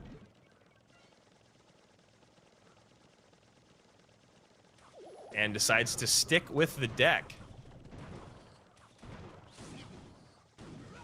that he has had no success with thus far. SB doing the right thing this time around, sets up a Golem in the back. He has a Lumberjack, a few Dragons to respond here, and he's going to do the correct thing and just sacrifice this tower. You know, kind of a bummer when you talk about getting a King Tower activation in, and there you can see he's upset. Baby Dragon does not stay behind that Golem because the E-Barbs get taken out of play a little bit sooner because of that King Tower activation, and maybe that thing that was so great to start this back and forth ends up being the reason why that Baby Dragon isn't in play. Nice interaction though here with the MK turning towards the Golem. Lumberjack gets to turn around and get right on top of that MK, taking it out of play, and this should be a really, really nice back and forth between SB and Kamikaze, but still 600 HP remains on the left-hand side. And that is a lot of attention that has to be focused by the man from the UK down that lane. If Sasa can pick up a win here in game number 4, that will put them in a decided or already locked in matchup between Royal Hogs and Golem. And like I said, the other deck, maybe Sasa liked this deck more because of the single target DPS of the E-Barbs and the fact that he can kind of stop everything behind the Golem with the MK. Maybe that's something he's going to struggle with a bit more in the next game if we do get there. But having that Knight and the Royal Delivery plus the Poison should be a good way to clean up a lot of those units that you might have to worry about. That Royal Delivery plus Poison will deal with all of the units that are going to be following that Golem. So SB with 43 seconds remaining, trying to make something happen in this right-hand side as that tower on the left-hand side is down to 619, but he knows that it's a lot of damage to just kind of happen. He needs to make that damage happen. Not really easy to do with a Golem deck. He's going to have to do things like this, poke and prod with low elixir cards. MK comes in, and that is probably his last chance. Yep, and there it is. The good game comes out.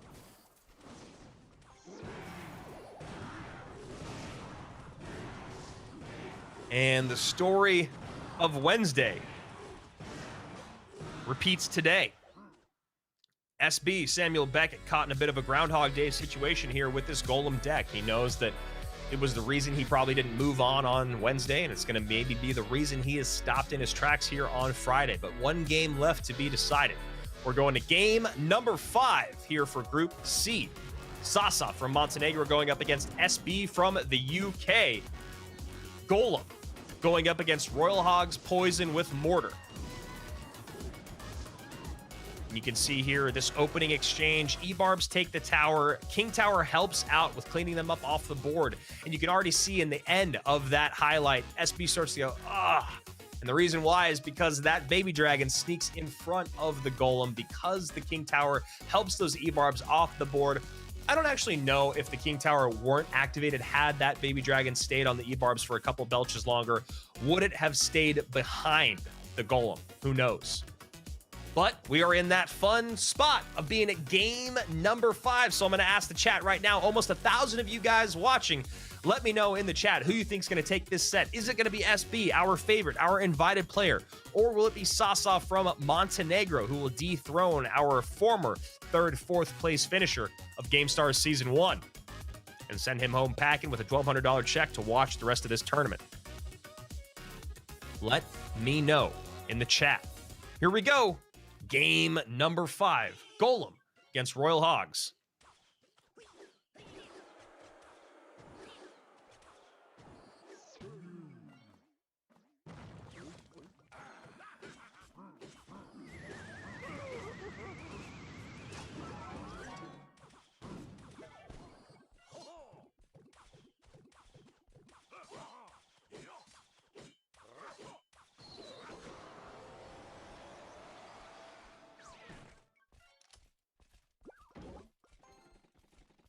So good damage already in here from Sasa, from those Royal Hogs.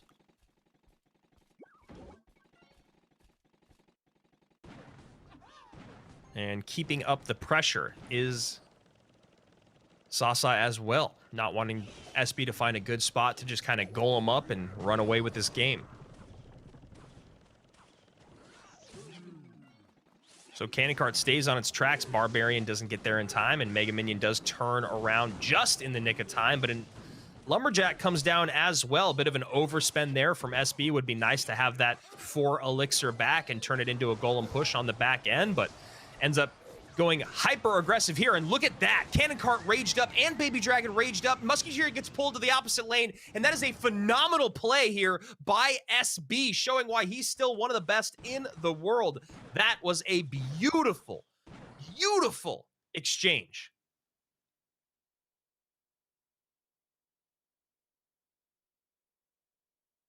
Man, how that worked out. Lumberjack rages up the Baby Dragon, plus the Cannon Cart delivery does come in a great NATO from SB to pull that Musketeer opposite lane. 551 now remains on this tower. But remember, SB does not have a big spell. He needs to figure out a way to get on that tower once again. And now right here, dealing with some mortar damage coming down that right-hand side. And what does SB do? All right, you don't have a building in cycle, or at least not right now. Sasa will be able to cycle back around to a mortar by the time a golem gets there. And he goes hot and heavy here on the right-hand side. Cannon cart up high, maybe a NATO to pull everything back. No, does not do that. Just drops a lumberjack on top of the cannon cart. The lumberjack will get taken out of play here by that musketeer. Pretty mediocre maybe defense here out of SB. But with 17 seconds remain, all he needs to do is hang on and hold on for dear life. Cannon cart trying to squeeze in the pocket once again. Cannon cart of Sasa's to catch. Lumberjack behind. Lumberjack now gonna have to get dealt with some spear goblins. No bar barrel there to respond. Now maybe a bar barrel or baby dragon comes out. Yeah, baby dragon comes out on the right-hand side. Lumberjack does get 2 swings on that left-hand side. That is monumental for SB. Nice NATO there. Just needs to get 1 more NATO down. He's gonna cycle like a madman to get back around to Tornado. Needs to just make sure he does not allow this Royal Hogs push to come in too heavy. NATO everything back now. No, decides to stick here with just the single target DPS, take the poison damage, and now NATO's that King Tower, and SB will be moving on. What a great third set of the day. They go the distance. SB shelves that golem deck for just a while, comes back to it in game number 5, and the Tornadoes were the VIP of that matchup. Early on, he NATOs that musketeer away, and then you see there at the end, eating the damage, getting 2 NATOs cycled on that left-hand tower, doing just enough. After that, Lumberjack squeezes in, and that Lumberjack was the MVP of this matchup. Talk about this rage coming down earlier on. NATO gets pulled away, pulls that musketeer away. I don't know, was the MVP the NATO, or was the MVP the Lumberjack? That is left to be told. Right there, Lumberjack gets 2 massive swings in, and then it's just a couple of cycled NATOs, and SB is going back to our international finals.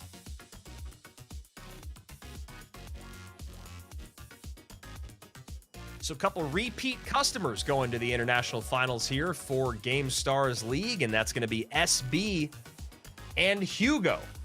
They'll be joined by the Awesome from Egypt, which means there's only 1 more best of 5 remaining on the day. 1 more player goes home, and our final player will be locked in to our playoffs between Ligon and 1 Hive Hunter. SB moving on through, and he will join Topic in our finals. SB, Topic, Hugo, In Thrill, the Awesome, and Predator.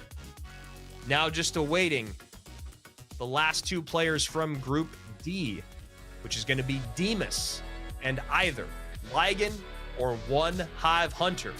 Our 4th best of 5, our final best of 5 here in our international group stage, coming your way in just a few minutes. We'll see you after the break.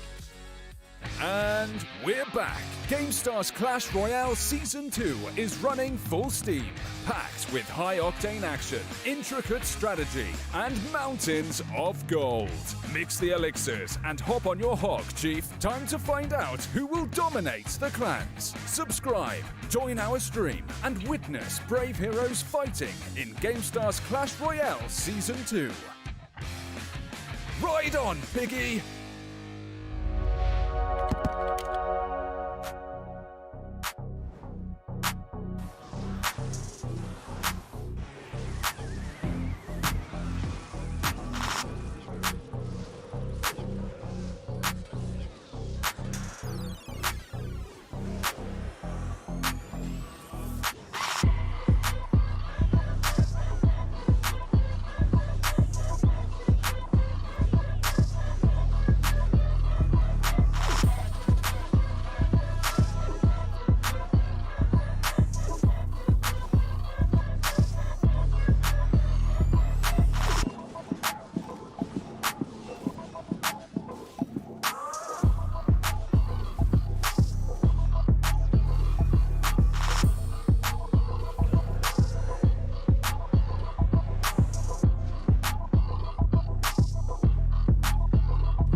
Hello, my name is Daniel, although you probably know me as St. Billiken. Hello viewers, my name is Andrew Shkilonak and my nickname is Predator. Hello guys, my name is Sasha and in game I use name Kamikaze. Hello guys, I'm Sevi and my nickname is Siak. There are 103 cards in the game. The game consists of 103 cards. The number of cards in the game is above 100, I think 104. There is 103 cards in the game.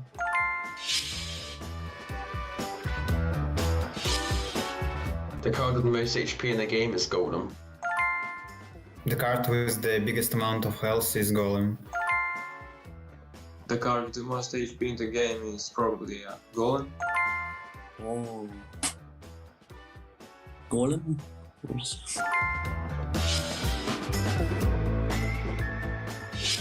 Barbarian Barrel, Barbarians, Barbarian Hut.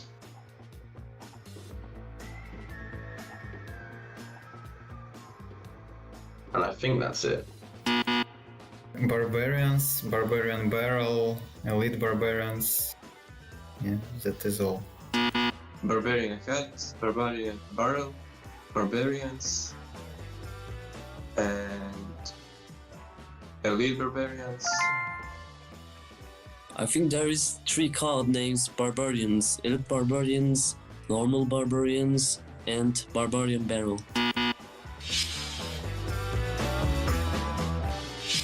Heal Spirit used to be the heal spell. Heal Spirit was a spell in the past, but now it is a unit. Maybe Barbarian Barrel. Heal Spirit used to be a heal spell, so it changed.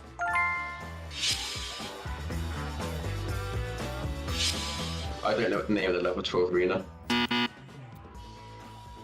No idea at all.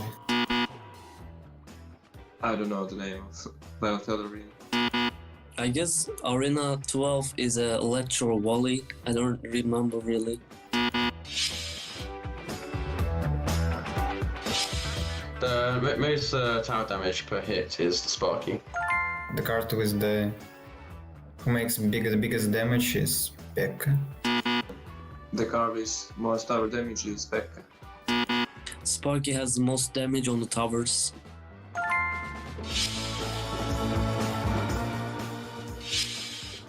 The Skeleton Army has the most number of units per use.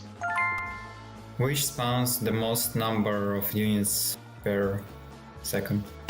The card that spawns more units per use is Goblin Hat. I think the answer is Mother Witch, because it spawns much piglets and abuses the game.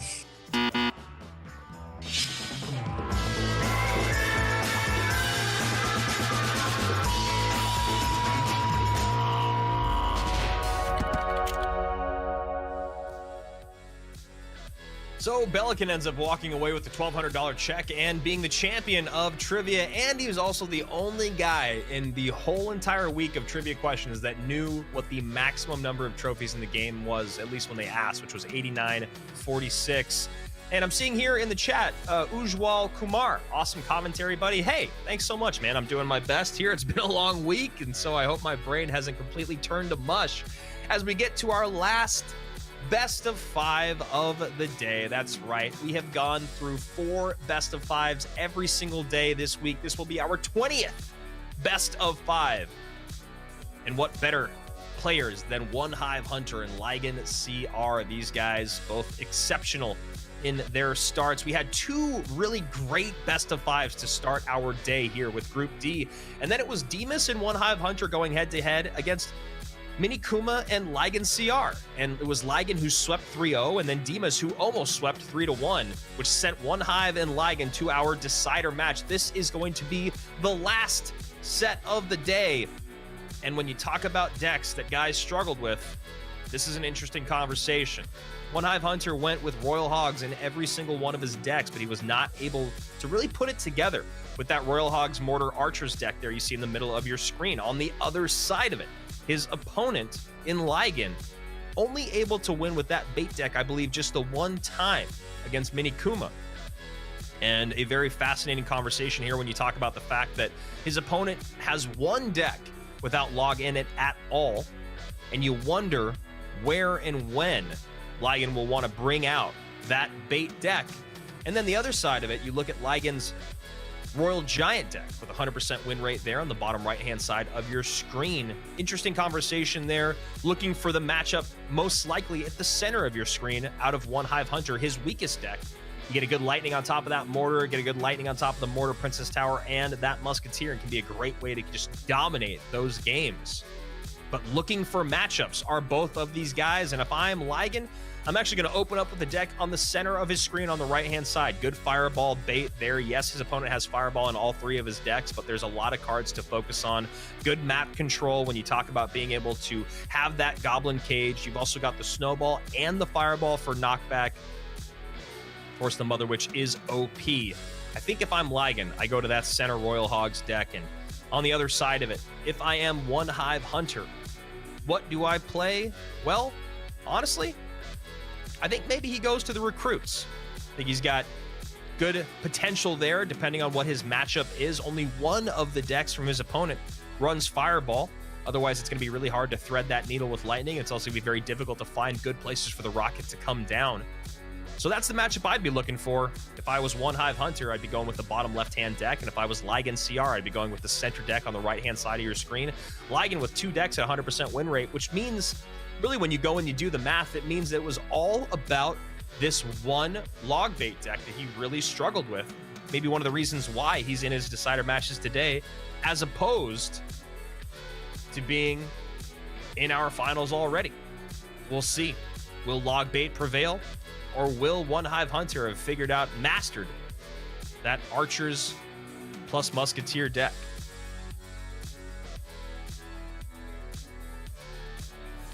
Going into the game here, game number one of our last best of five. This is Group D. One Hive Hunter, top of your screen. Ligan CR at the bottom. One from Sweden, the other one from Spain.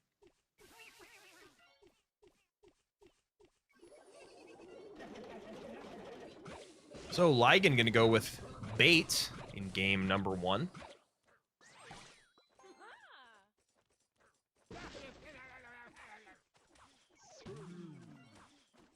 And Royal Hog is going to go out left-hand side here. Tesla up high, and you can see One Hive Hunter already looking for that Tesla to be played at the center of the screen. Dark Goblin has to come down here, but good damage going to come in on the left-hand side. One Hive Hunter coming out aggressive today, hot and heavy, knowing exactly what matchup he was going to run into once he saw that card played and knew just exactly how he wanted to approach his first little bit of offense.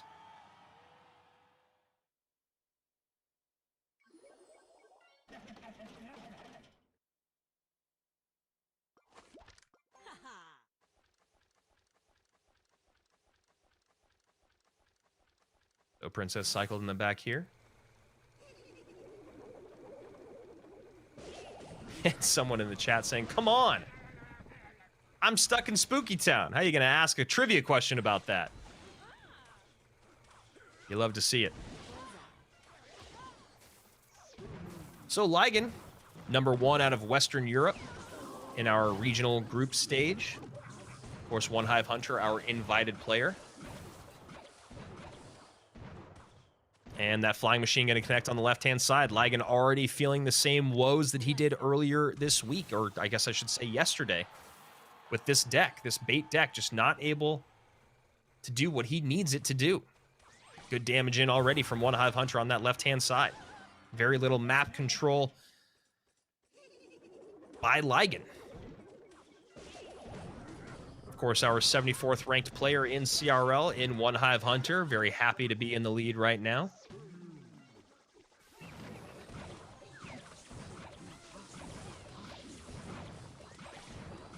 Looks like One Hive Hunter's been playing a lot of Balloon lately. He's been doing a little bit of MK Royal Hogs, E-Barbs, but doesn't really matter because we already know the three decks that he's got to come play with today. Dark Goblin trying to take that cage off the board, and Barbarrel comes in to clean up those goblins. Hey, can I have a shout out, please? Sure, Marcus, how you doing? Got you, buddy. Got you. So, once again, just great pressure coming in here from the left-hand side. Flying Machine getting great value. Tanking for those Royal Hogs. 718 remains on this tower, and just kind of tough stuff here when you're talking about matchup conversation.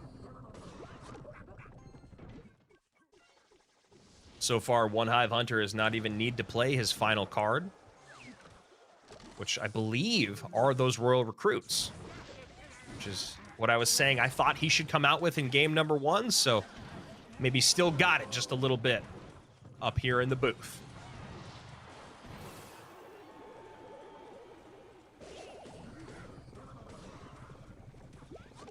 And pretty fascinating the fact that One Hive Hunter hasn't even really had to play his recruits. And, you know, it's interesting, too. You figure he might just find a good moment to play them to add a little bit of oomph to the next offensive push. But I guess since they are so expensive, maybe would be leaving just a little bit of an opening for his opponent. Nice Goblin Cage cycled there, and Barbarrel comes in once again. And one of the things that Ligon, I've recognized, has not done in the last couple days when playing this deck, other than the one time when he won with it, is he's not really pushing the cycle here, and maybe he's just having difficulty doing it. Now Royal Recruits do finally come down, the 6-man split, 4-2.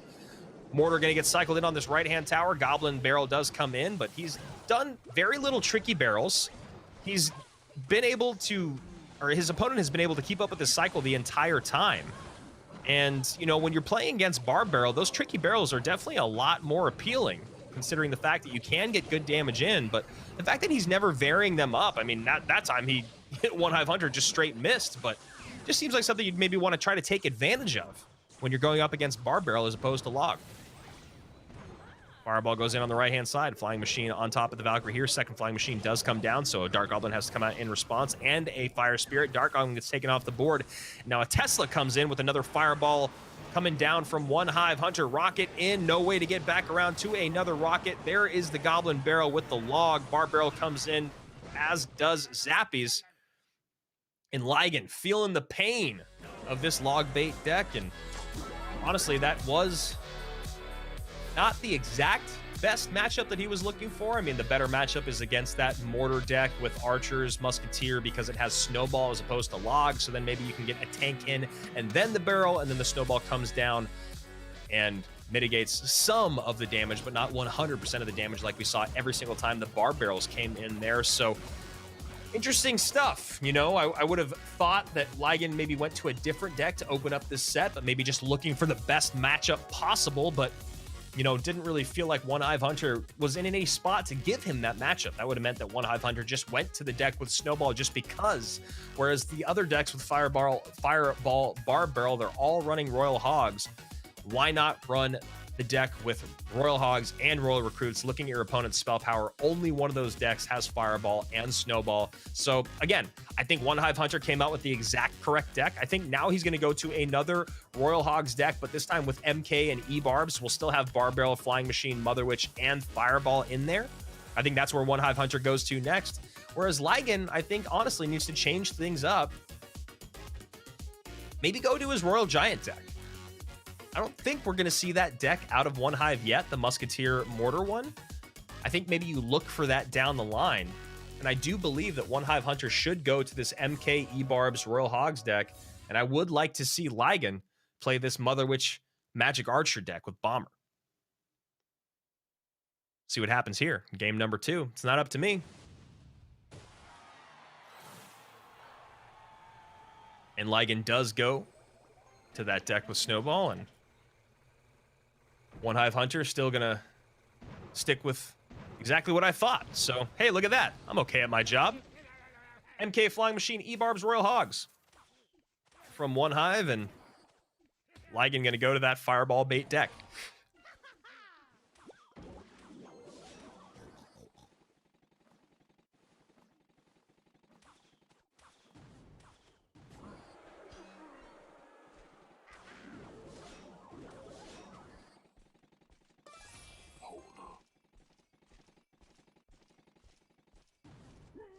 So MK going to be cycled towards this Cannon Cart plus Magic Archer, and with a Fireball coming down, that leaves Lygan open for a bevy of responses.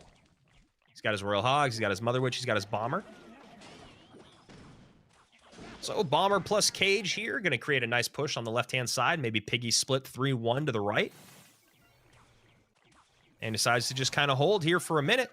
Cycles a Mother Witch in the back, like that.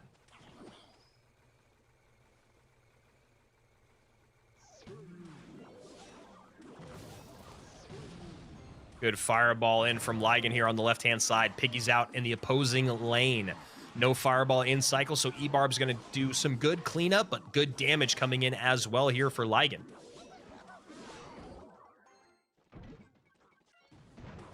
Cannon Cart plus.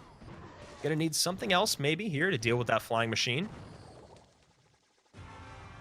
Snowball back maybe. And Snowball does come in after one shot. Mitigates all the others.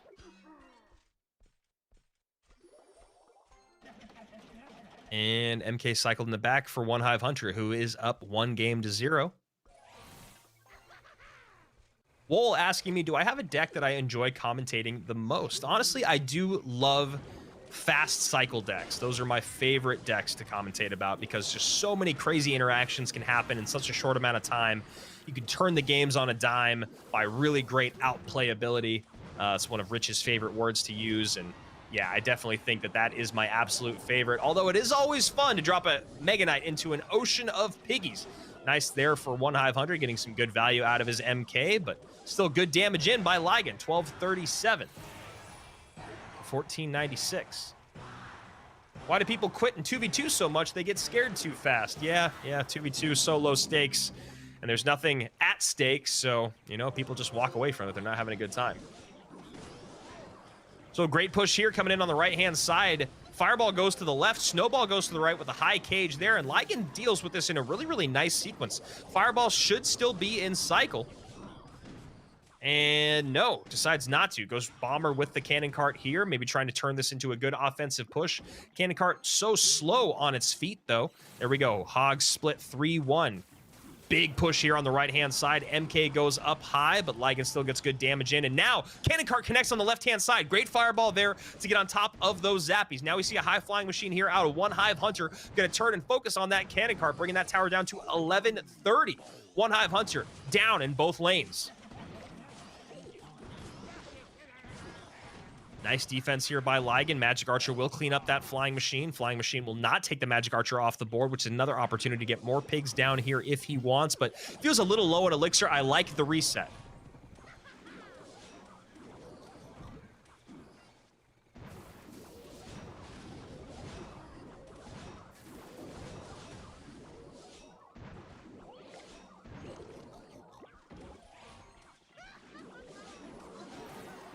Piggy connects on the left-hand side. Cannon Cart there as well. Responded to with the Zappies. Mother Witch behind the MK. E-Barb's coming down the left-hand side. High Flying Machine here. This could be a little bit difficult to defend. That Snowball only hits one of the Elite Barbarians. A lot more on the board here on the left-hand side for Lygan to deal with. Nice Fireball going to come in on top of that Magic Archer. Mother Witch doing a lot less single-target DPS. One Hive Hunter is back in the lead in both lanes. 650 and 835.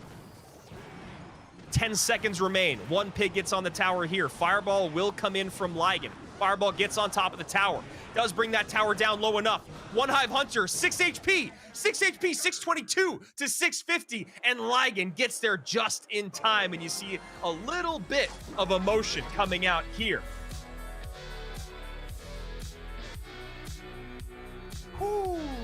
Man, those nail-biter finishes are absolutely nuts. Photo finishes, I believe they call them in track and field, and you can see right there, One Hive Hunter not happy about that last little bit of damage that came in. And that's one of the most fascinating things about Royal Hog Mirror matches, is that so much damage comes in a focused moment that you don't really ever know how far in the lead you are, because if you miss one of the Hoggies, or if there's a weird interaction, one of them, anything can happen to where they do just enough damage in just enough time. And here we go, that photo finish at the very end. That Mother Witch trying to get damage in on the right-hand side, but the Royal Hog doing just enough. Mother Witch not doing enough single target DPS, and you can see there, Lygan lights up with a great win in game number 2, all tied up going into game number 3, and very, very well played by him.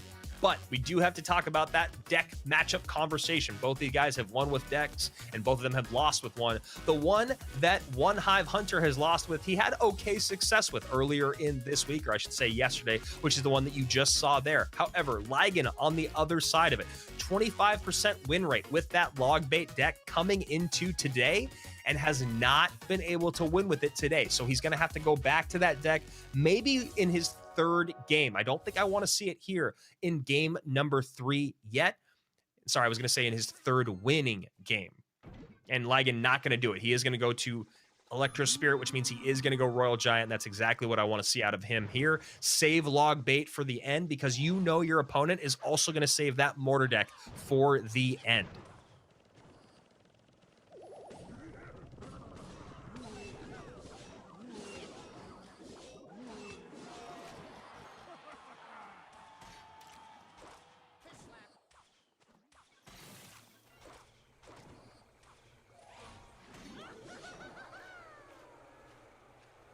Game number 3, all tied up in our final best of 5 of the week. One of these players will move on to our international finals, where $30,000 is up for grabs.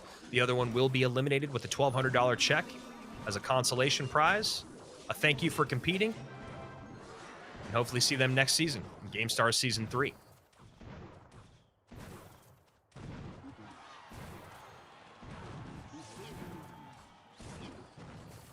Mega Minion on top of the Flying Machine, just threads the needle there, and One Hive Hunter upset about that. Would have loved to have that Flying Machine stay on the board, and would have gotten a lot better of a push out of this. You can see One Hive Hunter not too happy about what's been going on, but he is ahead by about 20 HP, and in a good spot elixir-wise here to deal with this Mega Minion. Mother Witch does come down.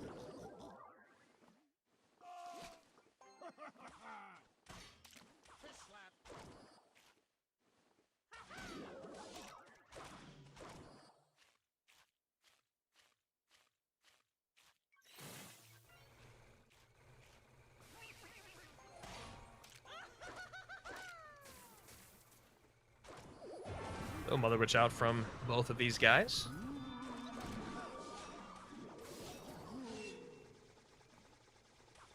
Rogue Ghost working down the right-hand lane. Will walk right past that Flying Machine. E-Barbs have to come down to make sure that that Rogue Ghost doesn't cause a problem on the other side of the board. Nice lightning there by Ligan on top of those E-Barbs. Love to see it.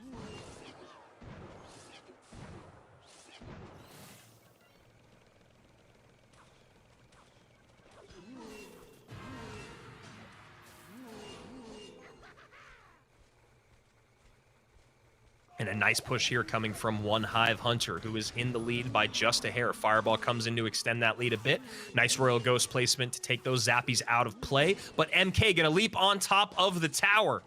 That is a massive amount of damage. 419 remains as Ligan misplays that defense by a mile. Royal Hogs coming in here from One Hive Hunter.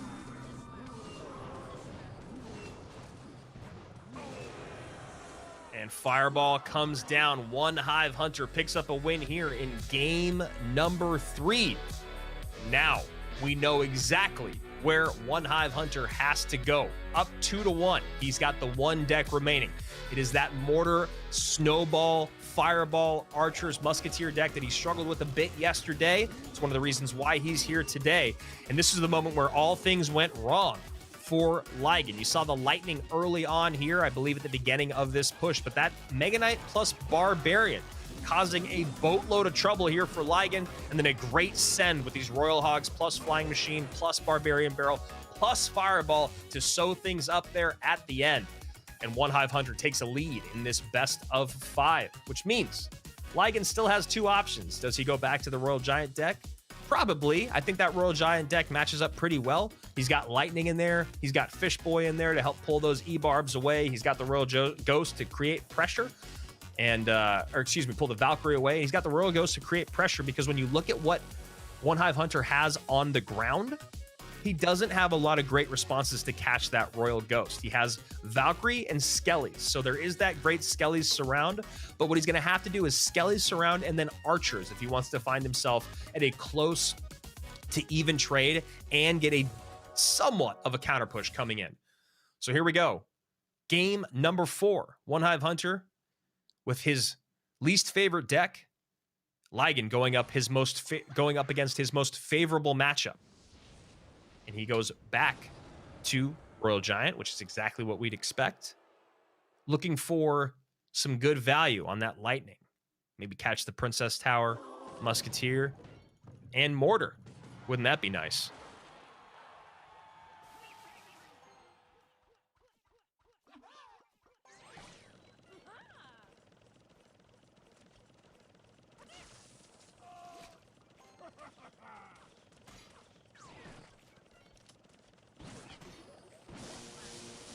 So nice lightning there.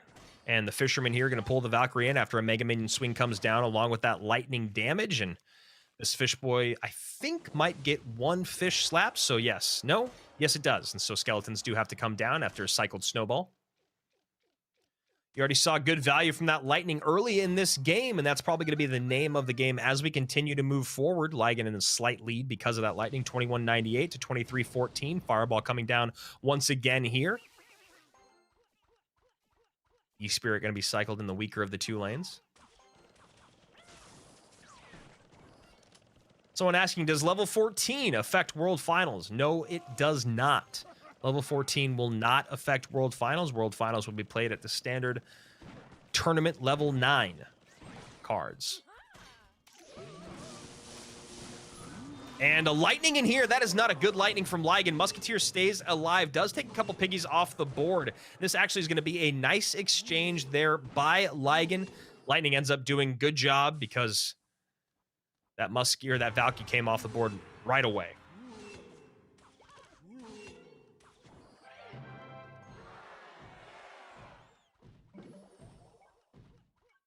Someone asking what my channel is in the chat. You guys can just follow me on Twitter at Andrew Guy, but you guys can also follow me on Twitch. Twitch.tv/Andrew Guy as well. So Log plus Electro Spirit plus Royal Ghost going to do a pretty good job cleaning up that Royal Hog's push in the opposite lane. 2 Mega Minions and a Royal Giant down on the left-hand side, and now that second Royal Giant down comes on the right. This Valkyrie might be ignored. No, it's not. Royal Ghost getting tanked for by the RG in the opposite lane. Lygan going to get a good amount of damage in here. High Mortar does not. Yes, it does reset the Royal Ghost. But damage done already, and one more shot comes in at the end. 582 remains on that tower, and now we're going to get into exactly what we thought we'd see. It's going to be this Royal Giant, or excuse me, the Royal Giant deck does win with the favorable matchup, moves forward, which means Lygan can no longer play it. So we're going to see the deck at the top of the screen, and then Lygan's log bait deck. And this is what's fascinating here, is that this deck does not have Barb Barrel, which One Hive Hunter has run in his other decks, which means it could be a very difficult matchup when you're talking about log bait. We'll see in game number 5. Lygan, though, needs to hold on to his lead here and close things out with 2:46 remaining on that right-hand tower. Lightning comes down. There we go. We're going to game number 5. All right, matchups. It's a fascinating thing here about deciding day. You have to bring back the same decks that you ran earlier this week, and I, again, apologize for maybe some of the confusion earlier on today because we weren't 100% sure if that's what was going on. But here, now that we know where we're at and what's at stake, this is fascinating. We have Lygan playing his log bait deck with Dark Goblin, Princess, Valkyrie, Fire Spirit. Of course, Tesla, Rocket, Goblin Barrel, and Log are all in there. No surprise with those 4 cards. But it'll be going up against One Hive Hunter's deck that does not have Log. These are the 2 decks that these competitors respectively have the lowest win percentages with in both of their arsenals of what they can bring to the table. You have to tip your hat here to Lygan, who has played through a great set after recognizing that a log bait deck was not going to match up well against the other ones that we saw, the other decks we saw from One Hive Hunter. Needed to get through 2 wins first, trying to pick and choose and snipe those spots. And the fact that he went down 2-1 early meant that he knew exactly what One Hive Hunter had to bring out, which put him in a great spot matchup-wise to bring out that RG Lightning deck. And now, playing against the only deck without Barrel, he immediately goes in with a Goblin Barrel. 5-for-3 trade to start here, and that's going to be the name of the game here for Ligon.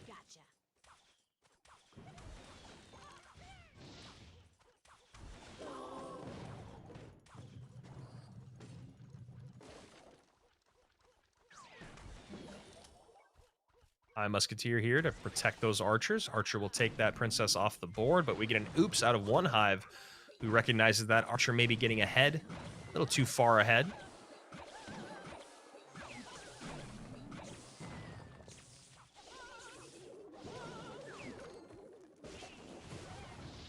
And Snowball comes in, one goblin stab down. You see the tilt of the head there from one hive hunter, who knows that that's going to be one of the things he's going to struggle with for the rest of this game. A little bit of stop and stare here as we tick past the first minute and 15 seconds of play. Fifth and final game here in our fourth and final set to end our group, our international group stage.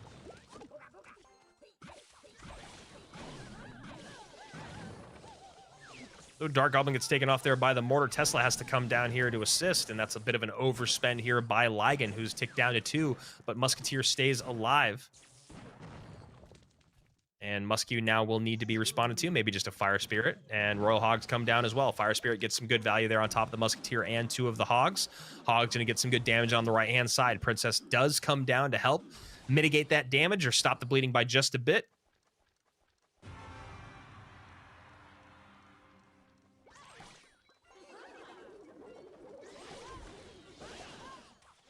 Setting the line here with the Valkyrie is one hive hunter and having all the units to catch that goblin barrel on the backside. Well played by him, but Musketeer but Princess needs to be dealt with by this Musketeer, and it does. Nice place mortar there, going to take the Dark Goblin out of play, and then we'll take the Princess off as well. That's a great value mortar. 4 for 6. A little bit of defense.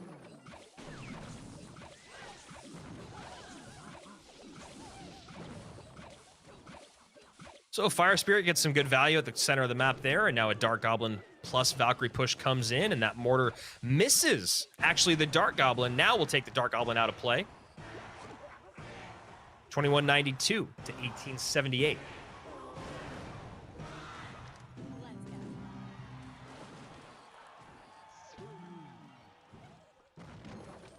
And Fire Spirit here, maybe no. Fire Spirit cycled to the opposite side, so Tesla going to come down, and Tesla plus Princess should do a great job cleaning everything up. No damage in, and once again, Goblins connect on that tower on the right-hand side. One Hive Hunter watching that damage stack up, 1625 to 1795, and just really having an issue getting on top of those Goblin barrels.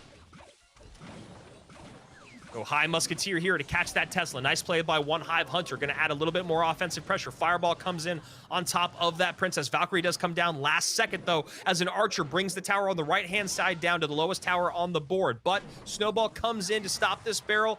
One shot still comes in from that Goblin. Not getting the timing down right is one Hive Hunter. Now we see an aggressive Princess at the bridge, but turns and focuses towards those Royal Hogs.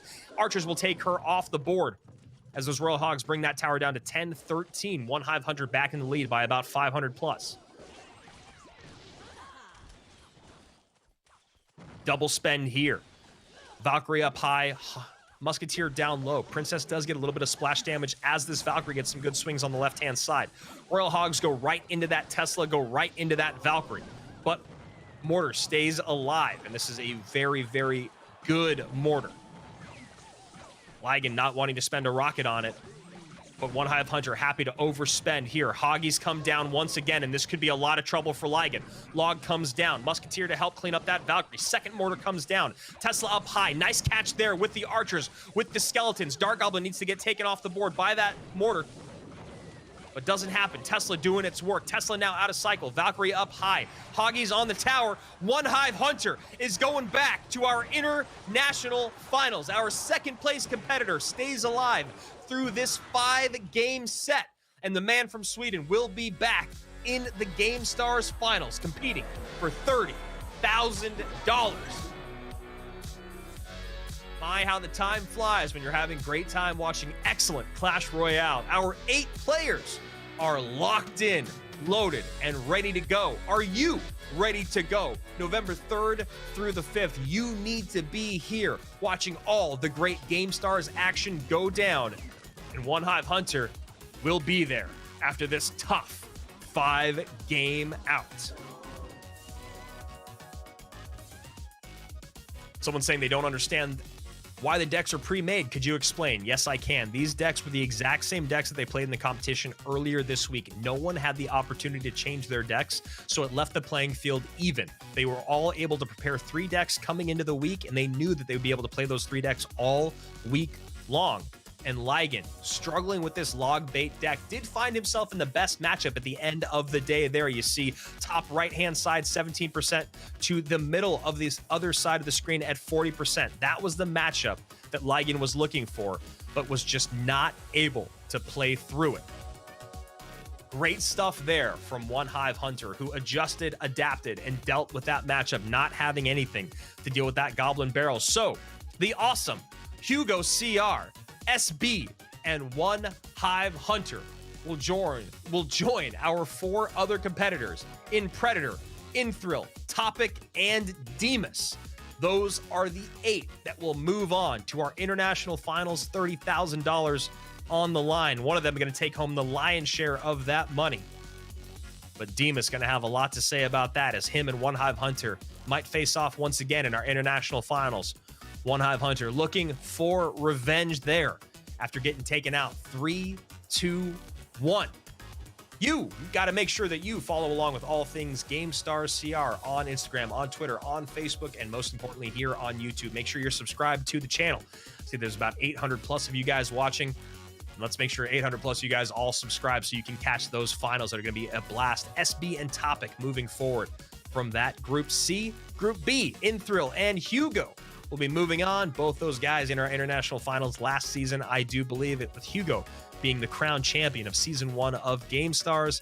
And here you go, Group A. It's been a long time since we've seen Predator, but he did a great job there over Lucas GSM and the Awesome, playing minor wall breakers, whether it be with Valkyrie or Knight. And of course, the Awesome coming on through as well. Whew, what an awesome week of competition. Best of fives best of fives all day long. 4 best of fives every single day to give you 20 best of fives this week. It has been an incredible event here put together by GameStars, where players from all around the world were whittled down to 12. Then 4 players were added on. Our invite players from last season at GameStars Season 1, the final 4 that stood at the end of that tournament bracket. 16 players started this week, only 8 remain, and you just saw right there with the players moving forward in Predator, and of course the Awesome from Group A, Group B, Group C, Group D, all providing 2 more players apiece to give us our 8 to make it on to our international finals. And here we go. Inthrill and SB will be facing off. Predator, Hugo CR, One Hive Hunter, and Topic, the Awesome, and Demas. Of course, this is brought to you by L'Oreal Men Expert, and that is going to be quite the day. 3 days of competition, the 3rd, 4th, and the 5th. Double elimination, best of 5, same format. 3 decks brought to the competition. 6 cards can repeat. 2 must be unique every single time. Make sure you're following me at Andrew Guy. You can follow me on Twitter. You can follow me on Twitch, but most importantly, follow us at GameStars CR on all of the various platforms out there to make sure that you catch the action on the 3rd through the 5th of November. $30,000 on the line. We're going to take a break for about a week or so, a little over a week, and we'll see you for our international finals. Make sure that you are back here. Keep on clashing. And we're back. GameStars Clash Royale Season 2 is running full steam, packed with high-octane action, intricate strategy, and mountains of gold. Mix the elixirs and hop on your hog, Chief. Time to find out who will dominate the clans. Subscribe, join our stream, and witness brave heroes fighting in GameStars Clash Royale Season 2. Ride on, Piggy!